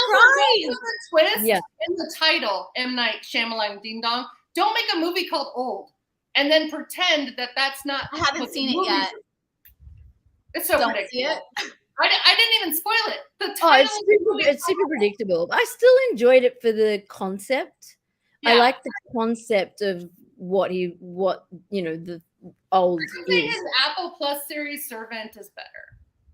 Yeah. Yeah, I gave up after season Servant. 1. I liked it. I liked Servant a lot. And I don't like babies, but I like that. Yeah, you don't like babies. I watched season 1, but then I kind of got a bit bored of it. Like I was like, this feels like it's just the same thing now. It gets I liked it. I might come back to it, you know. It's an investment. By season 3, you'll be like, oh yeah, why didn't I watch all of this? But it's yeah. season 3, so you know. You know, I've got to fit in. I got to fit in. You know, my SVUs and my, you know, all that stuff as well. I've got so many shows that I watch at once. It's absolutely. Oh, you don't even want to talk to me about how much true crime I watch. Like between true crime and horror, sometimes I just have to watch I have to watch SpongeBob to like come back. One show that I will say is so good is Shrinking. Yes, on Apple TV. Harrison Ford getting high. That is so brilliant. Jason Segel and I love the other actress, which I can't remember her name. Yes, they are brilliant. I love that show. I watch anything that has to do with therapy, obviously, because or psychoanalysis or anything, because that's my career from now on. Yeah. But I watched what was the other one? There's Shrinking, and then there's then there's Shrink Next Door. Oh yeah. Oh, you need to watch the other one that's on Apple that blew my mind. The Patient. Yeah. I think I watched that. That's so good. But I love the Domhnall Gleeson. Oh, hello. I liked Shrinking better than I liked the Shrink Next Door, even though the Shrink Next Door had Paul Rudd in it, which is my I love Paul Rudd as well. But yeah, I prefer he's my nice guy crush. He's like my dad crush. Like that's kind of like Jason Segel as well for that goofy like nice guy Paul Rudd thing. What is The Patient? I feel like I've seen it. It's got the guy from The Office. I've forgotten his name. Carell. It's got Domhnall Gleeson. Okay, yes. Okay, so there's a lot of close-up eating. No, so that's the one I didn't like as much, actually. Oh, the one where he's chained in the room downstairs. Yes, and I didn't like it. I loved that one. I didn't like it because as somebody who's going to become a therapist, that freaks me out. Okay. Oh yeah, of course. Because that could really happen to me, man. Yeah. But if you don't think about it in those terms, it's like it's so well done. Like I was like, wow, it's essentially two actors, like. And then, like, the dynamic, I couldn't stop watching. I was loving it. I will say the close-up eating scenes, and I don't like close-up eating sounds, so I couldn't, because they eat in every episode up close. That's called they do eat. Yeah, they do eat. I don't even notice. Exorcist is incredible. I'm always down for Exorcist. It's so fun. The original? Yeah. yeah, it's so fucked. It's enough to just blow your mind. I watch it every year. It's called misophonia. What? Misophonia. Misophonia is. I have that, and also does when you don't like the sounds of other people eating. Melanie, who we were talking about earlier, the actress, she has it too.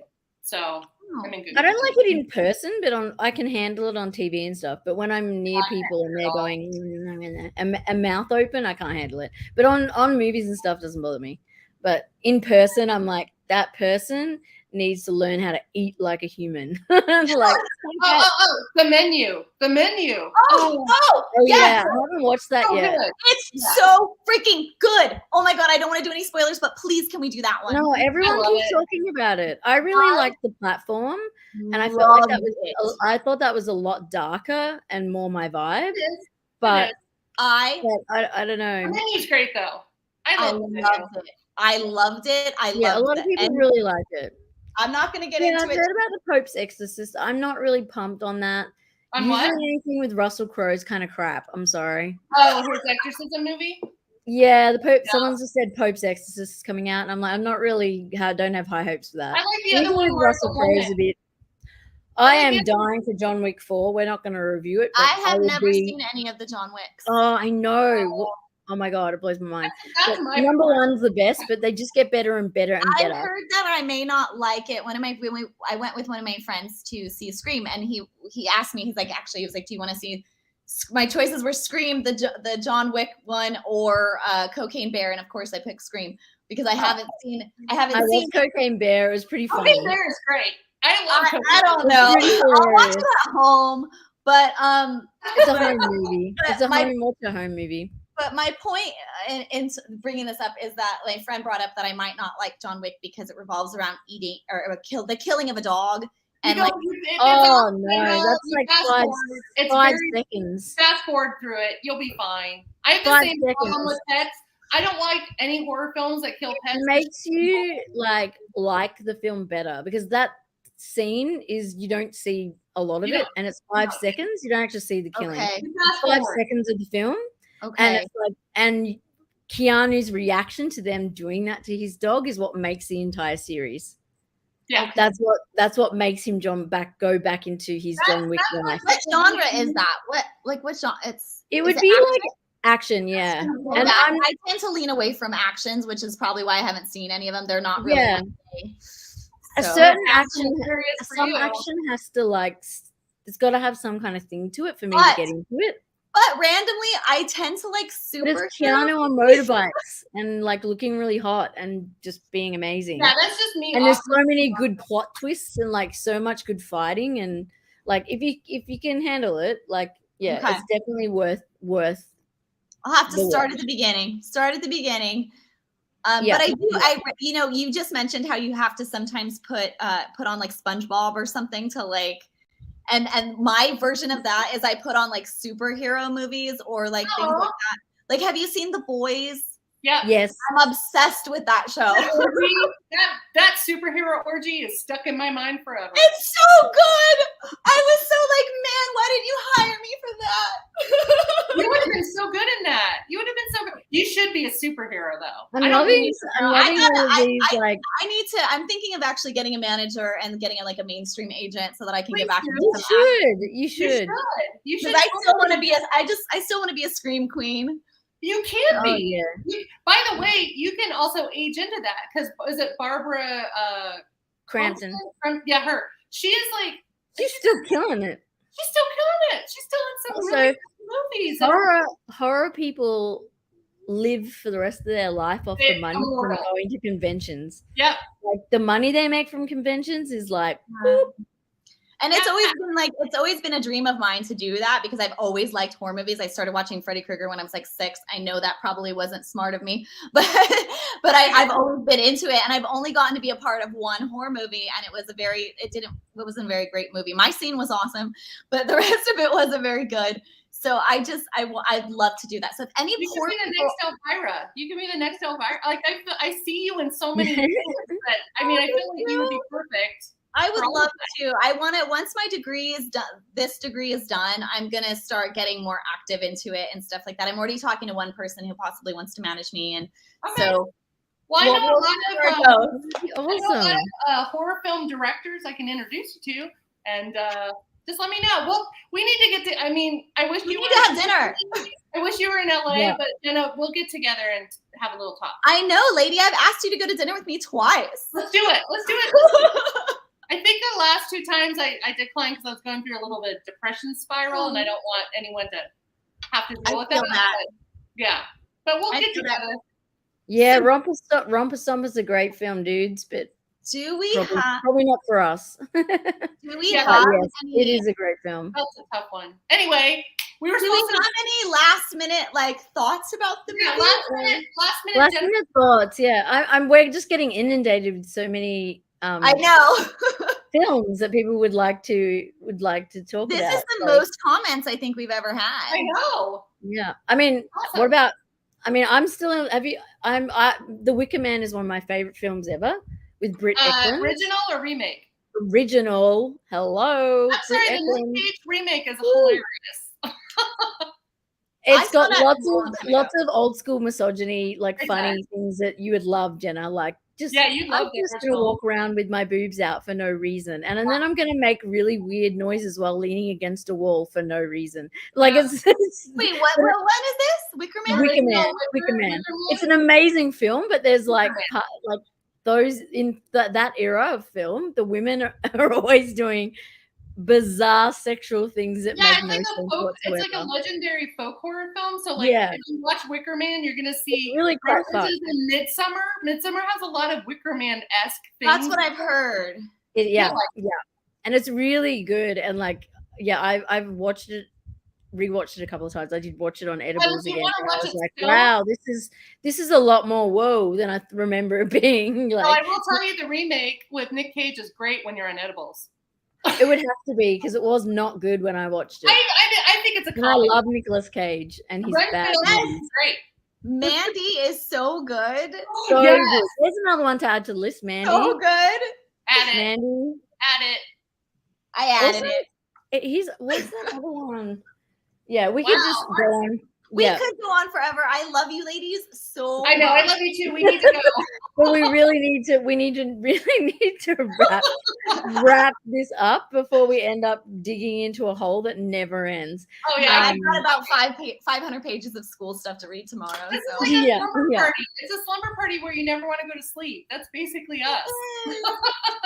Pretty much, yeah. Right? Maybe we need to do like a watch party type scenario one Let's do time. 24 That hours. would be We fun. could do it together, watch a movie Yeah. together. We could do a marathon. Yeah, I love that. All That right. is the one. But, Renee, yeah, wish you were back- here. yeah. Renee, I come to can't LA. wait till I'm gonna be able to come. Yes, please come to We'll LA. make it You're always- so. I miss LA very, very much. So You are always welcome to stay with me. Me too. I have a guest. I have a guest room. No, I don't have a guest. Go with Jenna. She has a better. I have a guest room with a private bath and everything. So Oh my god, can I stay over? I want to stay over. yes, we can. I don't know if you drink, but we can have drinks or edibles. And Oh you yes, can I do. I do. I do. I do. Well, I'm glad that we got this sorted out. yeah, we got a lot of things sorted out. Mandy, yep, he's on the mean, on list. the list. Yeah, but yeah, The back list is to- growing. the list is gonna See grow. my, and my grow. doctor scroll. I swear I'm born Yeah. to be a psychologist because look at my writing. Yeah, look at I your love it. writing. You've got it. And I'll think of anything else. Oh, what about the Love Witch? I know it's not really horror, Oh, I but love that movie. It's so good. okay. Well, then let's add it to the list. You do, one of my you do Love favorites. Witch. I'll do my makeup like her. If we do Love Witch, I'll do my She makeup. she does it so perfectly, and I That was follow. another movie that I was like, man, I wish I had Maybe that. I can ask her. I could maybe ask her because we've Annabella? talked a few times. If Annabella, yeah. Anna Miller, she's awesome. I was Yeah. following her for a while, and I kept like liking her posts and commenting, and I was hoping she'd follow me back, but she never did, and I got really sad. Oh, Aw. just try her again. That's what I do when someone doesn't follow. Try again. Yeah. Because Same people here. don't pay attention on Instagram. Sometimes you're You like, know. I don't know. Yeah, a lot of people Then don't you do it follow me. again, and then like you're like, oh yeah, you know. A lot of people don't follow me back though because I'm affiliated with the adult industry. So. Oh well, fuck What? them. That's why I follow you. You know? Perfectly There's other honest, fuck reasons. them There's other because they're missing out on, you know, that's a Yeah. stereotype and it needs to fucking Really end. So sorry. we don't want people like that watching our show. So Yeah, man. bugger off. I'm But- very- Bugger off. Bugger off. Sod off. Sod Would you? off. Yes, and the craft as well. Yes, 100%. We Yeah. will do the craft We'll at do some all of point. them. We'll do Okay, all yeah, of them. so we have the next like 1, 2. We have 3. 50,000. And if I can find, if I believe Shudder, if you have Shudder, Jenna, Alison's I do. birthday is on there. With And what? that's the Australian horror film we were talking about. With Alison's birthday. Oh yeah, that's good. That's good. Alison's birthday. Alison's That's an Australian famous horror film. And it's not predictable like you think it might be. And Okay, it's on Shudder. And because that's the only place that has it because it's quite hard to find. I Yeah. just like movies that make me when I'm watching. It's because I watch most of them on my couch, you know. That I get up and I'm like, what? And I like yell. Because what happened at the end of the menu? I got so excited about that ending. I was just like standing up, watching the end, being like, yes, yes. And I went into it thinking it was going to be a cannibal movie, and it's not. No, Definitely not. I mean, I thought it would be. No, it's much better. It's much better. Yeah. It's awesome. It's Yeah. good. Yeah. that's huh. Yes. But yeah. Anyway, Again, fabulous chatting with 3 everyone. hours later. Yes. But I think that the thing is, it doesn't feel like 3 hours when we guys do it. And doesn't. Conan will attest to this because we've done some very long episodes of Movie Night Extravaganza. They're not Yeah. quite as joyous as this. I think you'd agree, Conan. Yes. I'm I gonna would have agree. to watch you on there. Yeah, well, I'm trying to convince the lads to do a month of Kevin Bacon. Yes. Because I'm a big Kevin Tremors. Bacon fan. Tremors. So yes, Tremors is on the list. Yes, 100%. So yeah. So that's my one that and we also want to do Possession with Sam Neill. So yeah, we're gonna do that one, which would be a good one for us to do as well. Yeah, from a that's a female, good one. like from a female's perspective. But yeah, amazing. But oh my god, everyone is being like, I'm looking at the comments and everyone is being like so amazingly engaged and excited about this.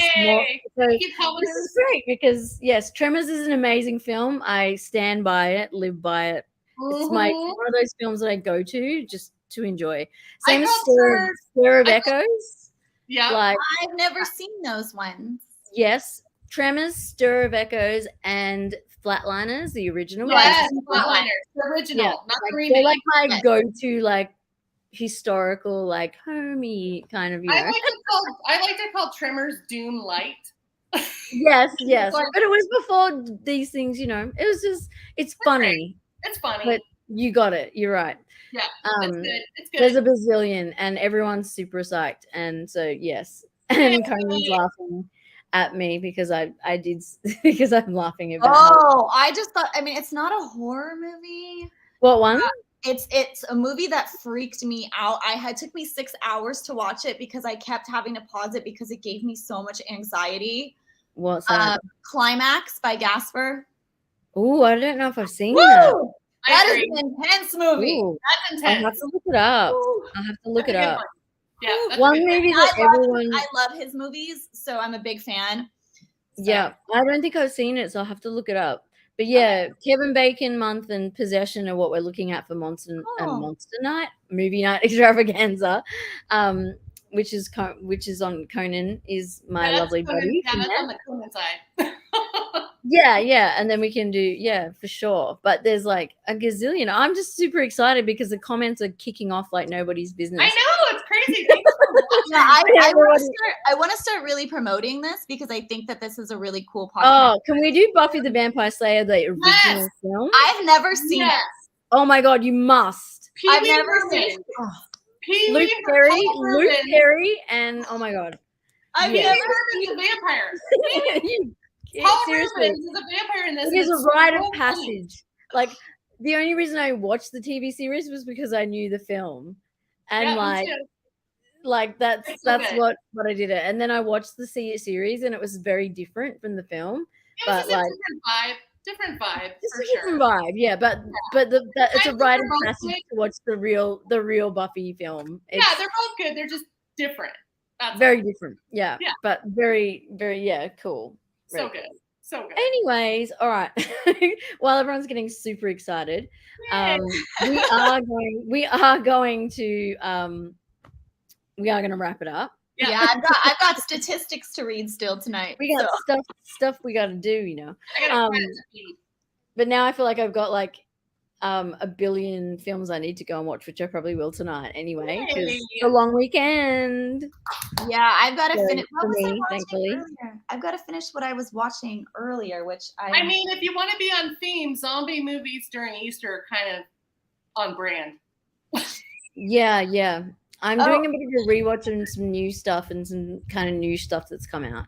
So I just watched the Adam Driver film last night because Adam Driver. Yeah. I don't really need a reason. You'd really just be sitting on the toilet reading the paper out loud, and I would pay tickets to see that. Yeah.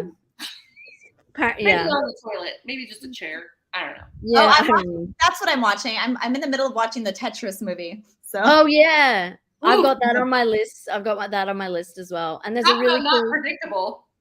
Yeah, and there's a Chucky documentary that's just been added that looks really cool. Bonnie, have you seen that? Yes. Life of Chucky. Yeah, and the folk horror film documentary on Shudder I highly recommend because there's a lot of I've seen that. It's like witchy woman horror films, which is that's my favorite thing. So yeah. I love that series. It went for hours, didn't it? 5 hours. It's like really long, but also Shudder has a great documentary about. We're digressing. We're falling down the hole. Oh yeah, sorry. Okay, yeah. Anyway, if you have Shudder, the more we talk, the more comments are being added into our list. Oh, VHS was good. Yes, one? the first one. The first one. yeah, The second one was not good. The third one's not so good. The fourth one, Wait, there's Also, four I of them? love The Strangers. I love I just that movie. remembered the first one. That's all. yeah, they're all. It's like Saw. They just keep making them. Yeah, I watched the first like 2 Saws and then I just kind of was bored. You know, there's like 8. The first Saw's good, and Aussie Pride. So Spiral's that's good. like, and it Spiral. was like not predictable, but yeah, after the first one, it's sort of blah blah. Yeah. Same. Yeah. It's just like sometimes I like to watch predictable horror film because I don't have to pay attention that much to it. So Yeah, that's when what I'm doing with like, folding laundry. when I'm in a certain mood, then you watch predictable, you know. Yeah. Whatever. Yeah. It has its time and place. Sure. You know, it's like you'll watch something and you'll go, I know this is gonna happen, and I know what this is. Like, you know, like something trashy will come on, like House of Wax with Paris Hilton, and I'll watch it. It's got Chad I Michael love Murray. Oh, so good. Wait, so good. really? So good. You know, trash like that. Sometimes it's just enjoyable. Wait, am I thinking My Bloody Valentine? Everyone wants us to do Jeepers Creepers. Jeepers Creepers is okay. I didn't really like it that much. It's Jeepers got a Creepers 2 is problematic. better than 1. It's but got a problematic still- history of the director molesting the young actors in the movie. Yeah, no thanks. Oh, no So I thanks. can't Yeah, watch it because of, I just keep thinking bad yeah, no. touch, Bad juju, bad juju. Yeah. Bad Sorry. juju. Sorry for ruining Jeepers Creepers for everyone, but bad touch. But it's also not one that I think fits with our aesthetic anyway. So Yeah, we'll figure it out. Yeah, we'll Yeah. figure it out. We got a whole list. We'll have a little meeting we about have this. so y'all. many. So when And we we'll- come back, and we'll- we're gonna and have. We'll let Renee go to her hospital stuff and get all. Yeah, fixed Renee, up. I hope everything works out. Let us know if you need anything, even if Yes. it's just a FaceTime like call to cheer you up. Just let us know. Yeah. We will Yeah. call you. I'll do a little like before I'm about to go in.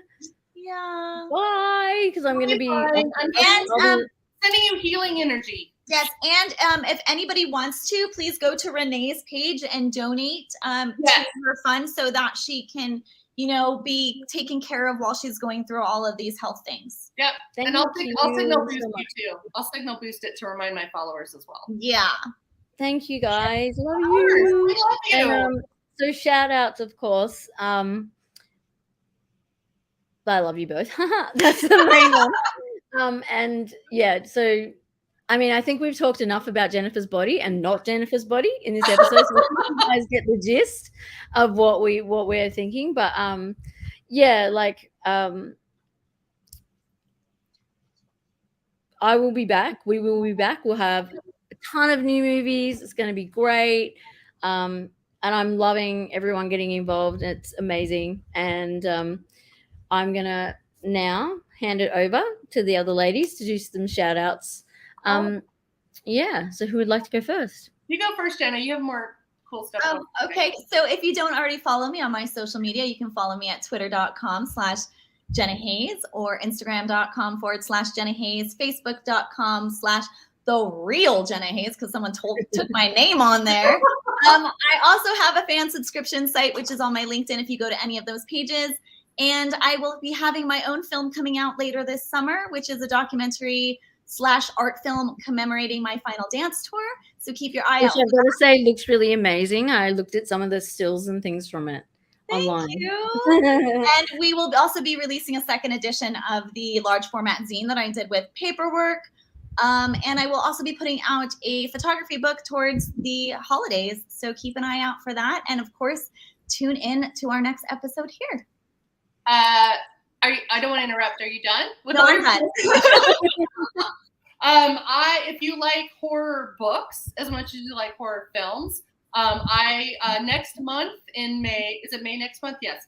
I'm doing a show like this, but it's on Twitch with Felicia Day, and we're reviewing Grady Hendrix's new movie, our new book, How to Sell a Haunted House. So that's the book we're reviewing. It's Grady Hendrix's new book. Oh, Big Al, you better get on. Yeah, it's good. It's good. And you can go to my Twitter. I always unless Elon kicked me off, I'll be on Twitter, Instagram, Facebook, talking about when you can tune into that Twitch show. It's usually the last Tuesday of every month. And then I'm in a documentary called Disturbance of the Force, and it's a Star Wars holiday special documentary that I'm in, one of two females, and we talk about the Star Wars holiday special and how great and campy it is. It debuted at South by It's an Southwest. incredible one. I'm not sure where Disturbance in the Force is going to stream, but I know that it's being shown at festivals right now. So, and I have to tell people I'm in it because people that know me and don't know I'm in it have freaked out seeing me in the trailer because I didn't know I was going to be in the trailer. So I'm in the trailer. Well, you are in it. It's really. I was a very heavy fan of Well, maybe I was a huge fan of the holiday special when I worked at Lucasfilm, which was kind of taboo. So I would do secret screenings of it. Which is one of my secret jealousy points with Bonnie, by the way, is that she worked at Lucasfilm. Right? Yeah. Because I'm a Star Wars nut, and I love Star Wars I mean, too. I was there I'm a for 10 massive Star years Wars and I nut. sort of remember it. Anyway, it doesn't matter. I'm on that, and then if I have anything else, just go to Twitter or Instagram. It's Bonnie Girl, BONNIEGRRL for all my socials. But I'm always like popping up on other people's podcasts unannounced and video shows and stuff. And also I'm working on a new Twitch show that I want to do on my channel, which is called Drunk Crafting with Bonnie. So it's just me, and also edibles. So it's like stoner crafts. We're going to try. It's like Nailed It, where I try to emulate really hard crafts to do while stoned. Oh my God, I love that concept. I really like this concept. Yeah, so that's what I'm going to be doing on Twitch soon. So that's amazing. what I'm Oh, yeah. Amazing. Oh, also, I'm sorry. I just remembered that I released a bunch of new merch on my merchandise store, which is shopjennahaze.com. So if you have ever wanted an autograph or anything like that, there are a bunch of new high quality prints out there, and I'm going to be releasing more throughout the year. So You have t-shirts?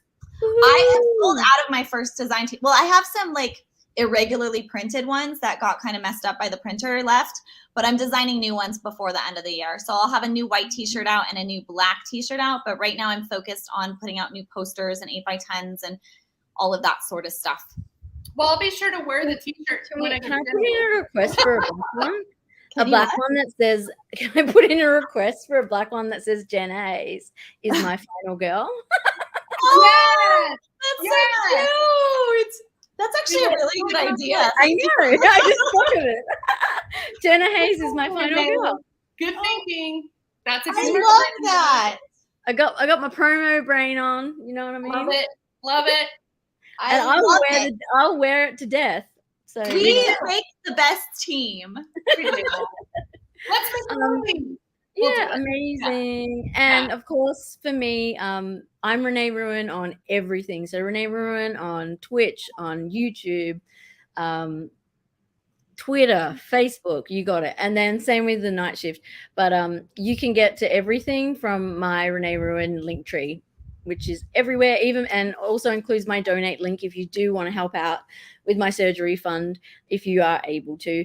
And yeah, hopefully when I'm back, I will be super human bodied, and yeah, I'll be really excited to be back in the world again, and yeah, back on the show with the gals, and yeah, and it's been amazing.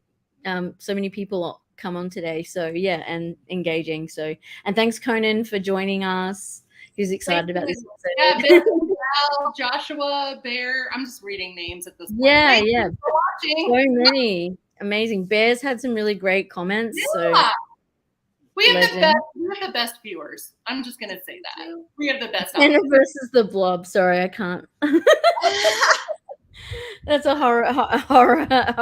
No, that would be scary. Oh, I guess it'd be kind of sexy.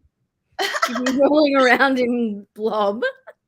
No, thank you. It's kind of like a jello fighting ring or something, really. Oh my God, we're delirious now. Yes, we should do the Final Girls. Correct. Yeah, it's a good movie. Yeah. I've seen that. Yeah, Final Girls Support Group is also a very good book by Riley Sager. In case you want to read another book. Yeah. All right. Well, all right. Love to everybody, and we're excited. And this has been really an amazing. I'm not going to get emotional. It's been a really amazing way for me to spend my last weekend before I going to intense hospital and surgery and recovery for the next like 6 weeks. So this has been. We are here for you, and I will send you lots of cool text when you're recovering. Yes. Yes. And again, if anyone wants to contribute to help her out, I suggest doing that. It would be a really cool thing to do. And in the meantime, since we're not going to have an episode for a month, there are 4 other episodes that if you have not seen are on the channel. So check those out. Yeah, Good 100%. Good thinking. Good marketing. All right, guys. Thank you, everyone, Love for you. tuning in. Love you all. Bye.